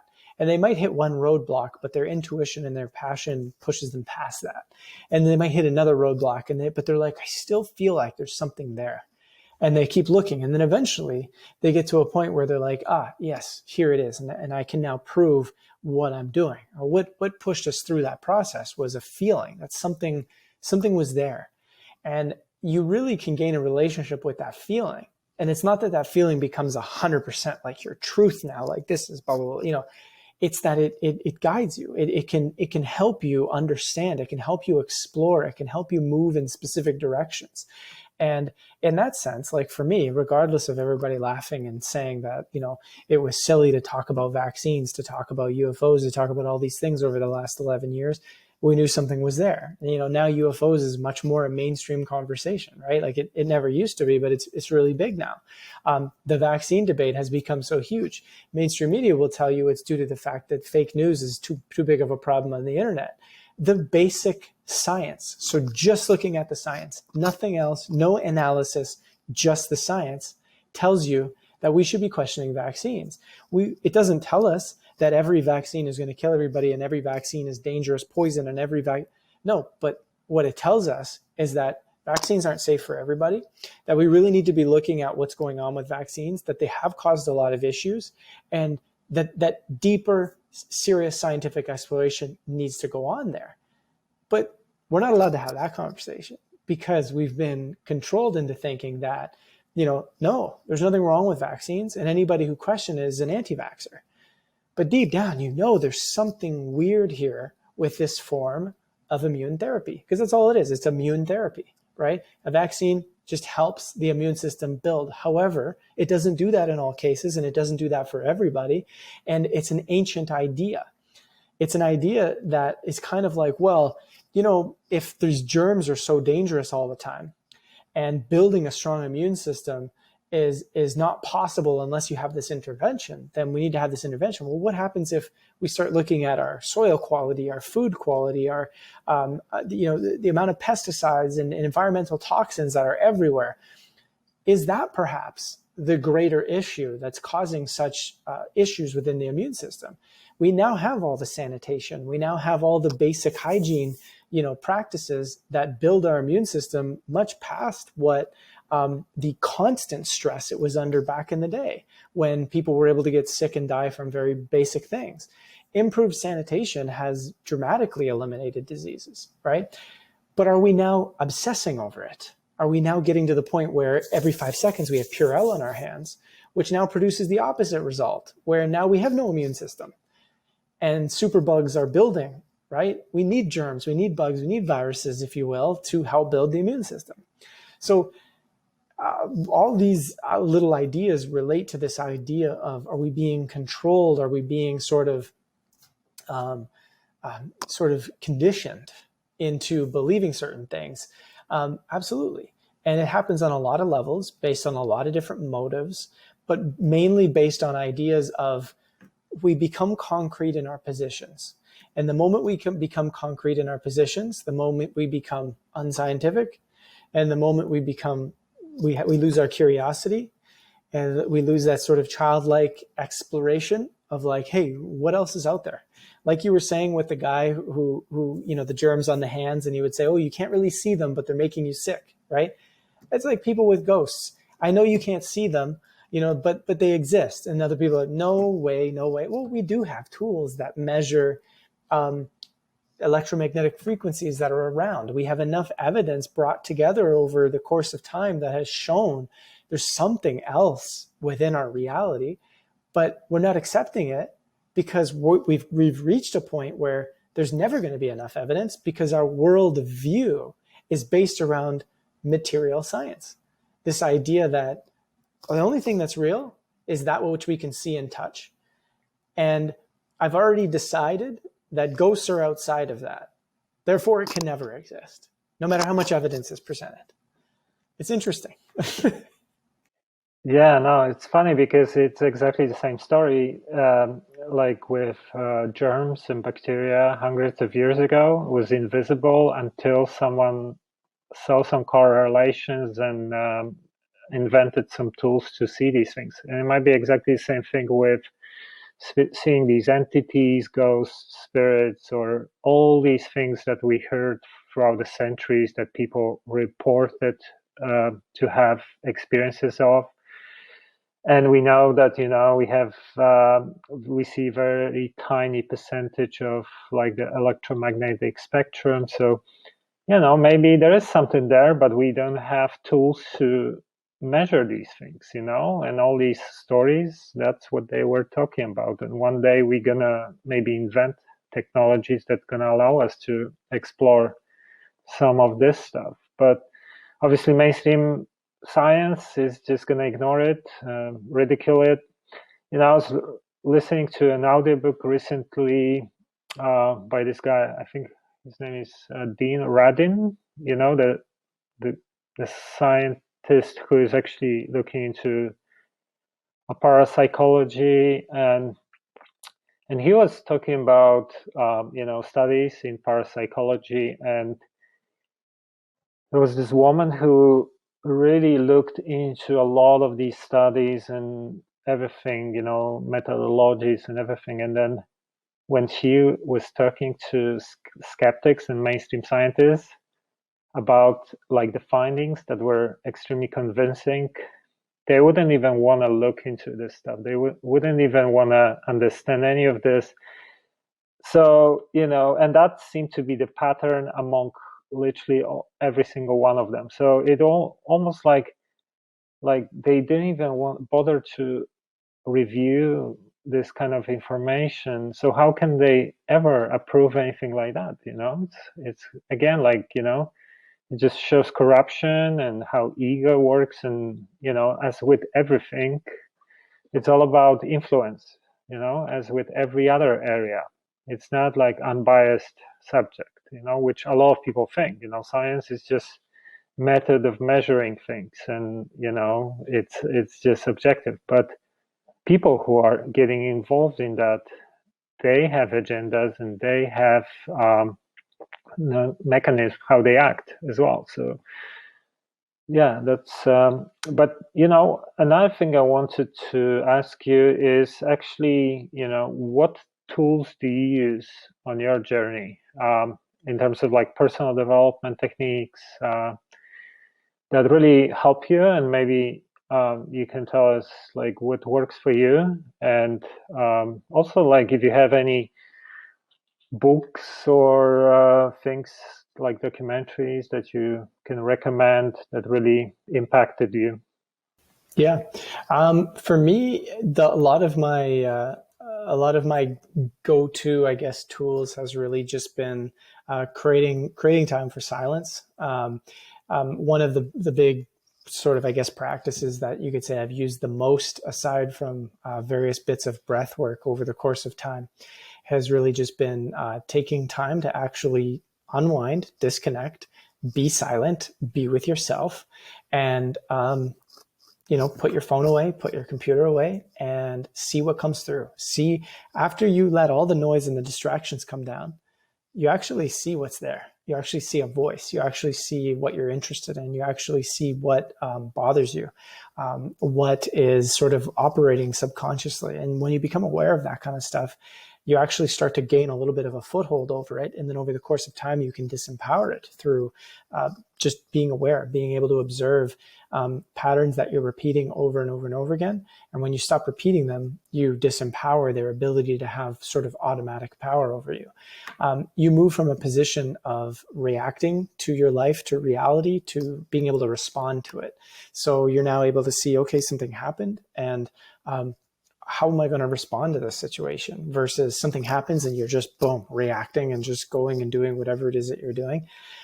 So silence and quiet time, and being able to just do that on a regular basis, sometimes taking some time to be a little bit more extreme with it. Like, I'll do once a year, I'll go for 5 days and just rent a hotel, a cheap hotel in the area where I live. And I just stay in the room, and I don't communicate. I don't do anything. I just journal and eat food and meditate and breathe. And that's it.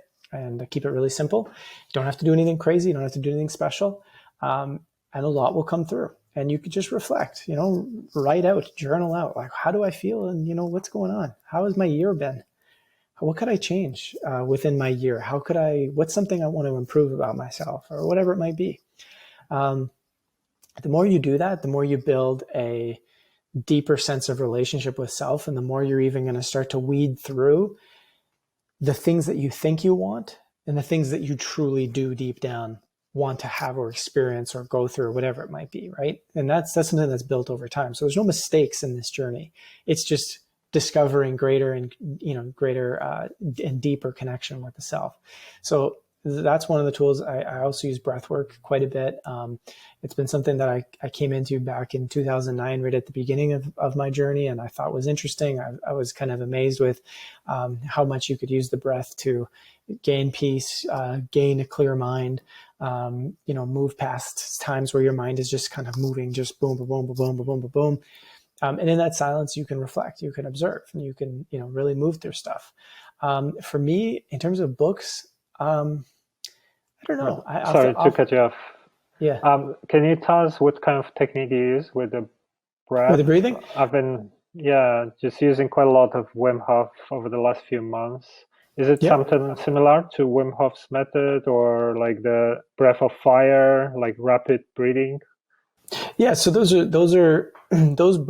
those breathing techniques are good for creating sympathetic tone. So, for example, like in Wim Hof's case, what happens is you're basically hyperventilating, right? Not to put a negative connotation towards it, but you're hyperventilating, and then you're essentially getting rid of a ton of CO2 in your body, so that you can ultimately do a breath hold, and within that breath hold, you can have somewhat of a clear mind. However, those specific techniques of the fast breathing and the moving create a lot of sympathetic tone, which creates a lot of sort of a bit of a go, go, go energy, right? So it energizes you to get up and go and do things. It doesn't necessarily put you into your parasympathetic nervous system, which is to say, I can actually rest and relax and perhaps go to sleep or perhaps get into a deep reflection, right? So I tend to use techniques like I've done Wim Hof breathing. I went to his first ever training in LA. I almost got certified through him, but I didn't go to the very final course. Not anything against the method. It just wasn't something that I really cared to be certified in, versus perhaps like some other more everyday breathing exercises. Not to say that you can't use Wim Hof every day. I did use it every day for a long time, but there's some limitations to it, and there's some other things that you can bring into the picture. For me, it's stuff as simple as using different types of breathing for different types of things that you want to do. So if you want to balance your nervous system, which is to balance your state of being, you just use like a 4-4 ratio. So you might count in for 4 seconds, like for 4, and then out for 4. And you're just having an equal ratio, 1-to-1 ratio breathing. Nothing where you're pushing too hard, nothing where you're going too fast, everything done through the nose, right? Just simple process. Yeah. So in terms of the breathing, that 1-to-1 ratio, so like 4 in, 4 out, 5 in, 5 out, whatever it works.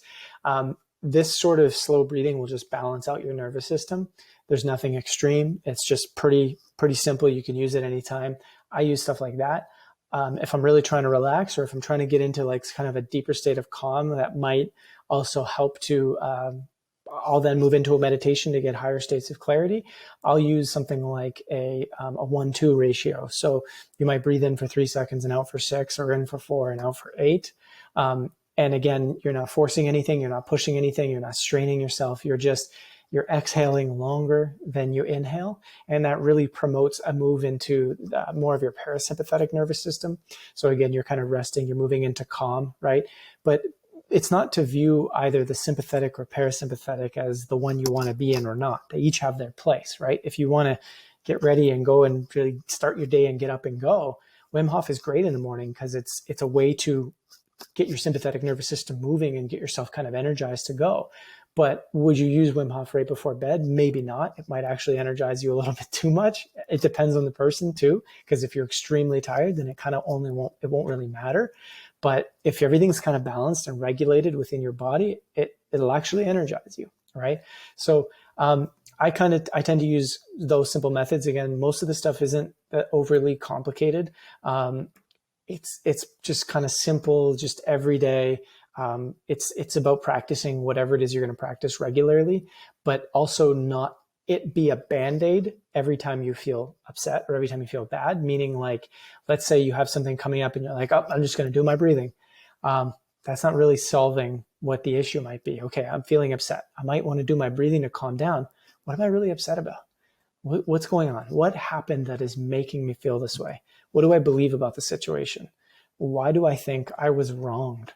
What can I learn from the situation? How could I do something differently in the future?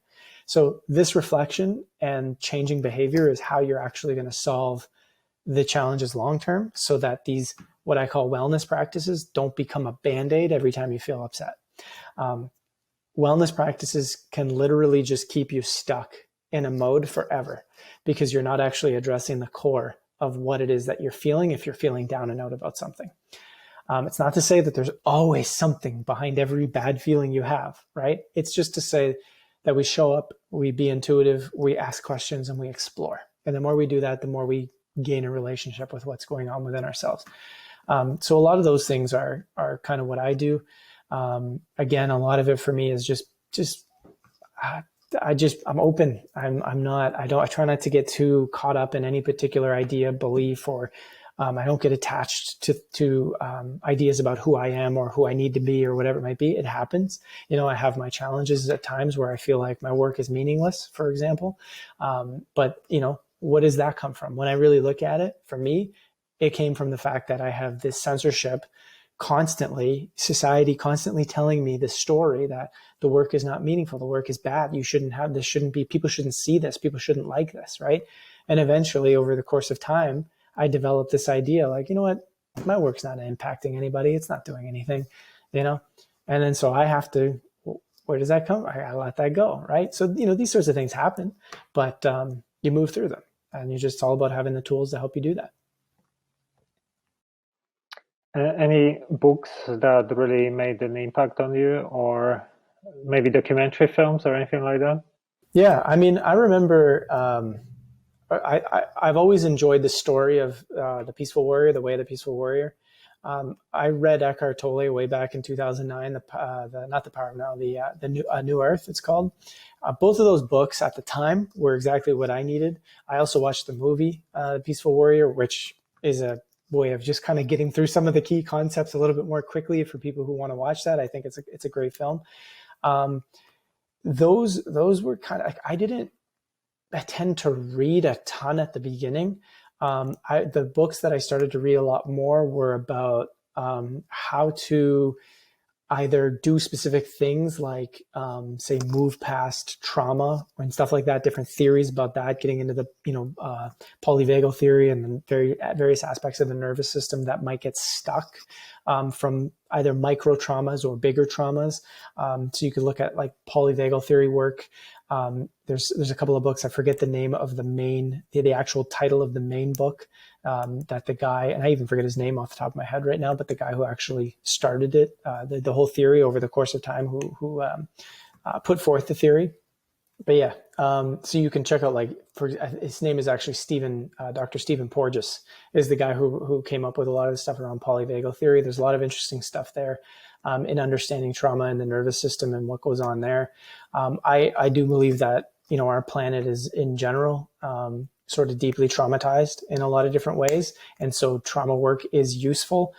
Trauma is just another way of saying where we are kind of sort of overrun or disconnected with self, or there's something that we have within ourselves that might be stuck, or that a belief system that has formed from a specific experience we might have had that not only created a mental pattern, but also created a nervous system pattern that is kind of stuck in that mode. And it's not regulating properly, which affects so many different aspects of our everyday life.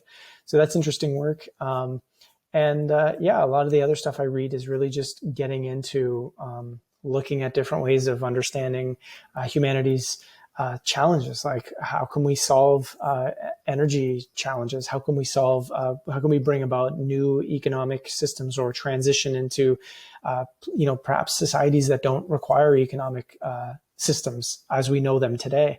A lot of this kind of exploratory work is what I'll get into. I don't have a ton of books off the top of my head, but that's kind of like what I look for. And I also wanted to ask you finally, obviously you build a successful business independently, which is a very hard thing to do, without any kind of investors or support.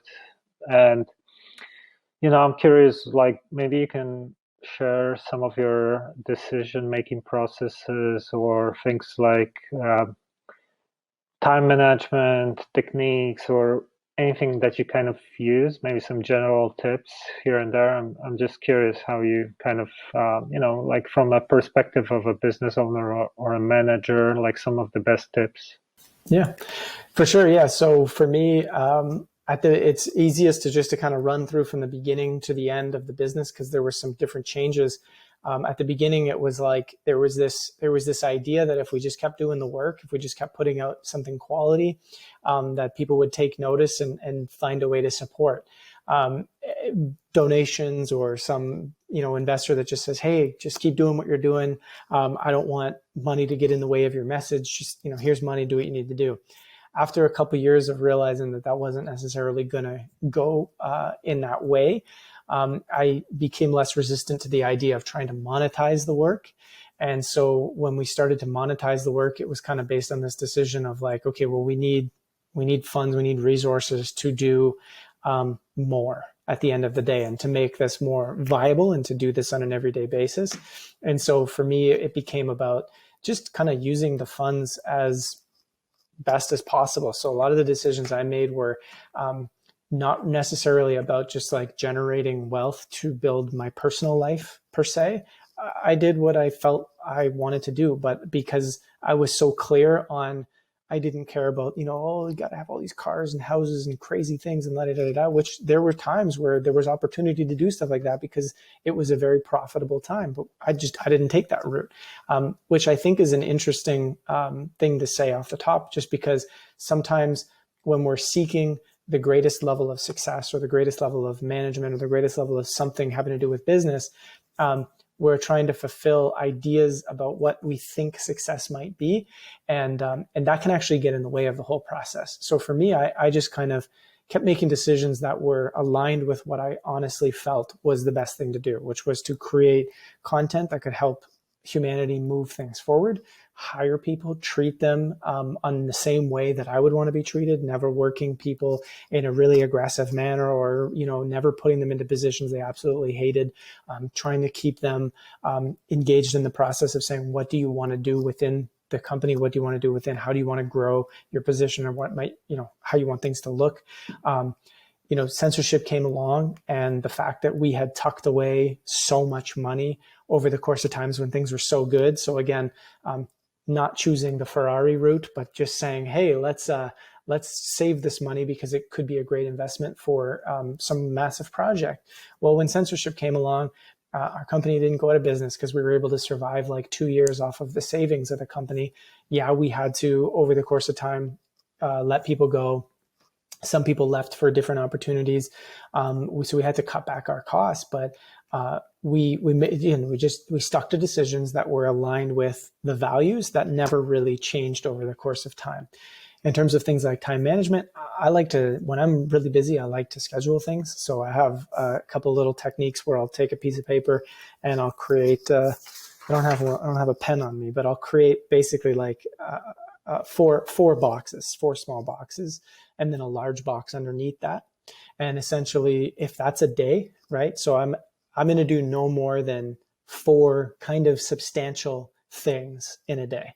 Most of the time I'll aim to do one big thing, but sometimes I'll do like 4 sort of key things. Like this podcast, for example, would be one thing that I would put into one of the boxes because it's big enough where it's over half an hour. It deserves a box. So I'll plan out my day where I'll put things into boxes. And then if it's a very small task, like you got to remind somebody of this, or you got to make sure you send a quick text to this person about whatever it might be, I put it in a big box below. So these are just random tasks that are small. I don't want to forget them, right? So then what I do is in the big box or in the other boxes, anything that I don't finish, I just carry on to the next day. And usually what I'll do is I'll put it into a notebook where I can see a full week's worth of boxes at a given time. That way, if an email comes in, hey, do you want to do this? I can actually see at a single glance how much is already stacked in any given day throughout the week. And then I'll just pop it right into that box. For me, I do that just because if you have a lot of things on the go, every time I complete something, I'll cross it out, right? When you can complete things, you get this feeling of like, okay, first of all, I'm actually getting things done, but I'm not forgetting things. The more you forget things, or you're not finishing things or whatever, it starts to build this mountain of things that you're not getting done or that you're not doing that becomes insurmountable. So for me, being the way I was, especially growing the business and doing all this stuff, this was an important tool because I had a ton of things going on. Not everybody has a ton of things going on, and they may not need to use a tool like this, and that's fine. But if you feel like you're forgetting things, or you're trying to organize your week a little better, you're trying to do what you need to do a little better, then it's great. What I always tell people when I talk about this particular thing is, don't make it become a tool that's used in this like never-ending hustle to like do this, like I'm trying to build the biggest and greatest and biggest thing. Like it's literally just a way that I've used to help manage something that I really cared about and that was aligned with my deepest passions and values. And that's it. I don't necessarily want to just strive to create this massive business or anything like that I don't care about just for the sake of being successful or having money. I think it's really important that you actually care about and are passionate about what you're doing. And so having regular check-ins on that kind of stuff too is important. Like what is actually meaningful? What is actually valuable to me? These are important things. The other thing is just kind of, especially in our day and age now where things change extremely fast, diversifying is really important. a lot of people that, were experiencing a great deal of censorship, if they saw it coming, they may not have created some other options. But yeah, so a lot of people may not have created some other options, like in the alternative, or building email lists or building courses or whatever it might be. So when the ad revenue went, it became really challenging to survive. So we kind of looked at it and started to say, well, we need to create something, some other business model, and put it into place and go for it and do it. So that's another thing, just diversifying. Things change really fast in the online world, probably in our world in general right now. This idea that it's like you can create something and it's just going to be the rest of your life, it's really not that practical. So kind of always just being dynamic, not getting, again, too attached to something, being able to just kind of flow, which again is, if you look at our core system, our nervous system, how we regulate, how we function as beings, we function best when we're flexible.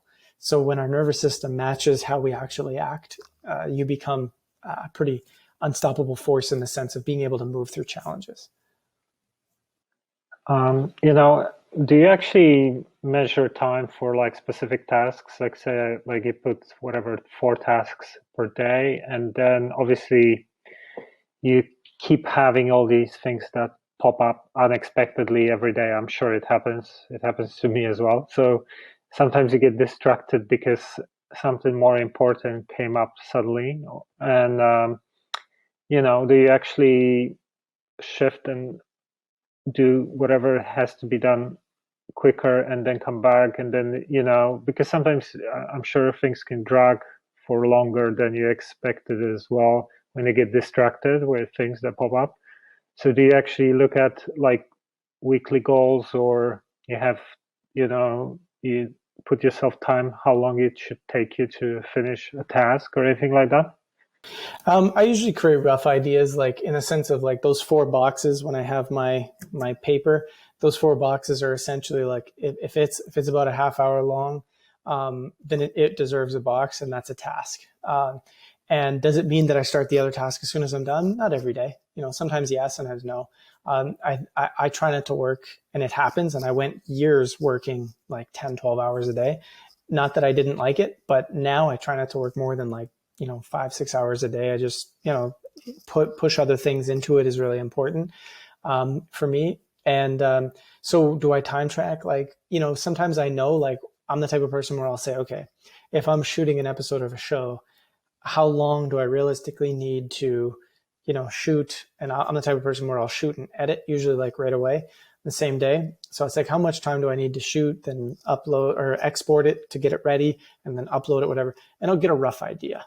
And if surprises come in there, surprises come in there. But that rough idea allows me to know, like, okay, that's my afternoon, as opposed to I'm going to do that plus squeeze something else in there, right? I just kind of get a rough idea so as to say, like, does it fit within how much I want to work in that given day? Okay, then it's just going to sit there. Now, if something were to come up that's more important that I really have to do, then usually, yeah, if it's clear that it's a priority, I'll just move the other thing to the next day. And that's it. And you just move, that's it. It's a done decision. Like, as opposed to, hey, what should I do? Or, hey, should I go back and forth? Or, hey, the whole point of the thing is that I wake up every morning, I can see, here's what I'm doing. And I could also, before I go to bed, I could look at, okay, here's what I'm doing tomorrow, and it's all there. And there's no thinking about it. There's no worrying about it. There's no, am I forgetting that? What did I ever forget? That all that's gone. So you just know what's there, and it just becomes easy to do things. And that's it. And so I don't really have necessarily weekly goals. I sometimes play with targets. Like, for example, if it's like, hey, if we can grow our email list, or if we can grow our subscriber base to a certain amount, what's a realistic target, and what is the meaning of that target? So, for example, if the meaning of the target is just to hit the target, then you're not really going to be motivated by it, except for that you have this idea in your head that you just want to get there. That'll feel good, right? Whereas for me, it's more so like, why am I even picking that target? I'm picking that target because it'll give us enough recurring revenue that I can hire somebody to take over this particular thing. That way, there's something there that's actually meaningful, that it makes sense as to why we're even trying to build. So we're not getting stuck in this idea of you have to build because that's the rule. You just have to keep going up. Instead, you get to a point where you actually can see that there's a point where if I get here and we hum along and we add like a couple people or whatever, we just here and there, that's fine. That's like, there's nothing wrong with that. Like humming along is great. We don't have to constantly grow. So that's the way I play with targets. When I play with targets is I play with it from the standpoint of like what it's going to mean in something that actually means something to me, as opposed to, well, it means now instead of making 20,000 a month, we're making 30,000 a month. And that means I could eventually buy another car or something. For me, that's not meaningful, right? So I don't really set targets for the sake of just setting goals and targets. They have meaning to them. All right. Thanks for sharing valuable information. Good for every entrepreneur out there. So is there anything else you want to share? Like what's the plan for the next year for you and for collective evolution, and anything else you want to promote? Or for sure. Yeah. So our plan right now is, like I say, I'm on a bit of a break right now. I worked really hard for 3 years straight just to kind of overcome a lot of the challenges that came from demonetization, censorship, whatever it might be. Basically, our old business model became pretty much obsolete over the course of a very short period of time. So we started building CETV, which is an on-demand streaming platform, and it's now going through another slight evolution now that we're kind of we have enough content, we have enough members, we kind of have enough idea of where we want to go, and it's becoming practical now to do what the greater vision was, which is to kind of create this platform that's a little bit of like there's some courses and guides in there that allow people to really go deeper into having more meaningful conversations around how do we actually move forward as a society. So part of it is going to be, we need to learn information. We need to be exposed to new ideas, but part of it is we actually need to develop this new way of looking at ourselves and having it be not something that somebody tells you, but that you experience and explore on your own. And so we're creating a lot of tools and resources to help people do that. So it's kind of becoming a platform, and we're going to be sort of relaunching the way it's presented soon. It's going to become this platform that's kind of this really consciousness shifting oriented. It covers the information, but it also covers the deep inner exploration necessary to actually move things forward, so we can prepare ourselves to have these meaningful conversations, and we're not just stuck in ideologies and belief systems about stuff. So that's kind of what we're working on, making a bit of a transition to. We still have a ton of great content in there. We do have a couple of guides and courses in there already, but yeah, that would be like the main thing. That's how we're supporting the majority of our business. If anybody wants to check it out, you just visit ctv.one, that's .one, and you can check it out. And yeah, just further plans are just to continue to present a conversation and help and sort of encourage a culture of, we don't have to live the way we're living today. We can change that. What does it mean to reimagine our reality? And how can we begin to explore that? That's really what our main focus is, because we have this incredible opportunity to set everything we know aside for a moment and say, what do we really want to create? And if it were to come from within our hearts, what does that look like? And again, there's just so much emerging in terms of science and information that rewrites who we think we are. And it's incredibly important that we know that, because that gives us a completely different framework for how we'd want to create our reality. Awesome.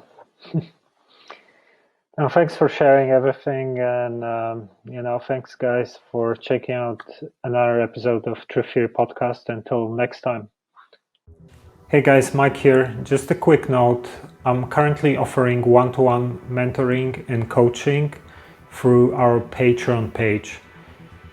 So as some of you know, I've been interested in personal development for 15 to 17 years, and during this time I really spent enormous amounts of energy into researching and practicing different techniques. So I'm offering one-to-one video calls through Patreon, and this is really affordable as well. So some of the things that I can help with are to do with starting an online business, building personal brand, increasing happiness, improving mental and physical health, stress reduction, building confidence and self-esteem, finding your passion, discovering your life purpose, spiritual development and going through spiritual awakening, and many other things. So check it out. It's patreon.com/Truth Theory. It's patreon.com/Truth Theory. And now back to the show.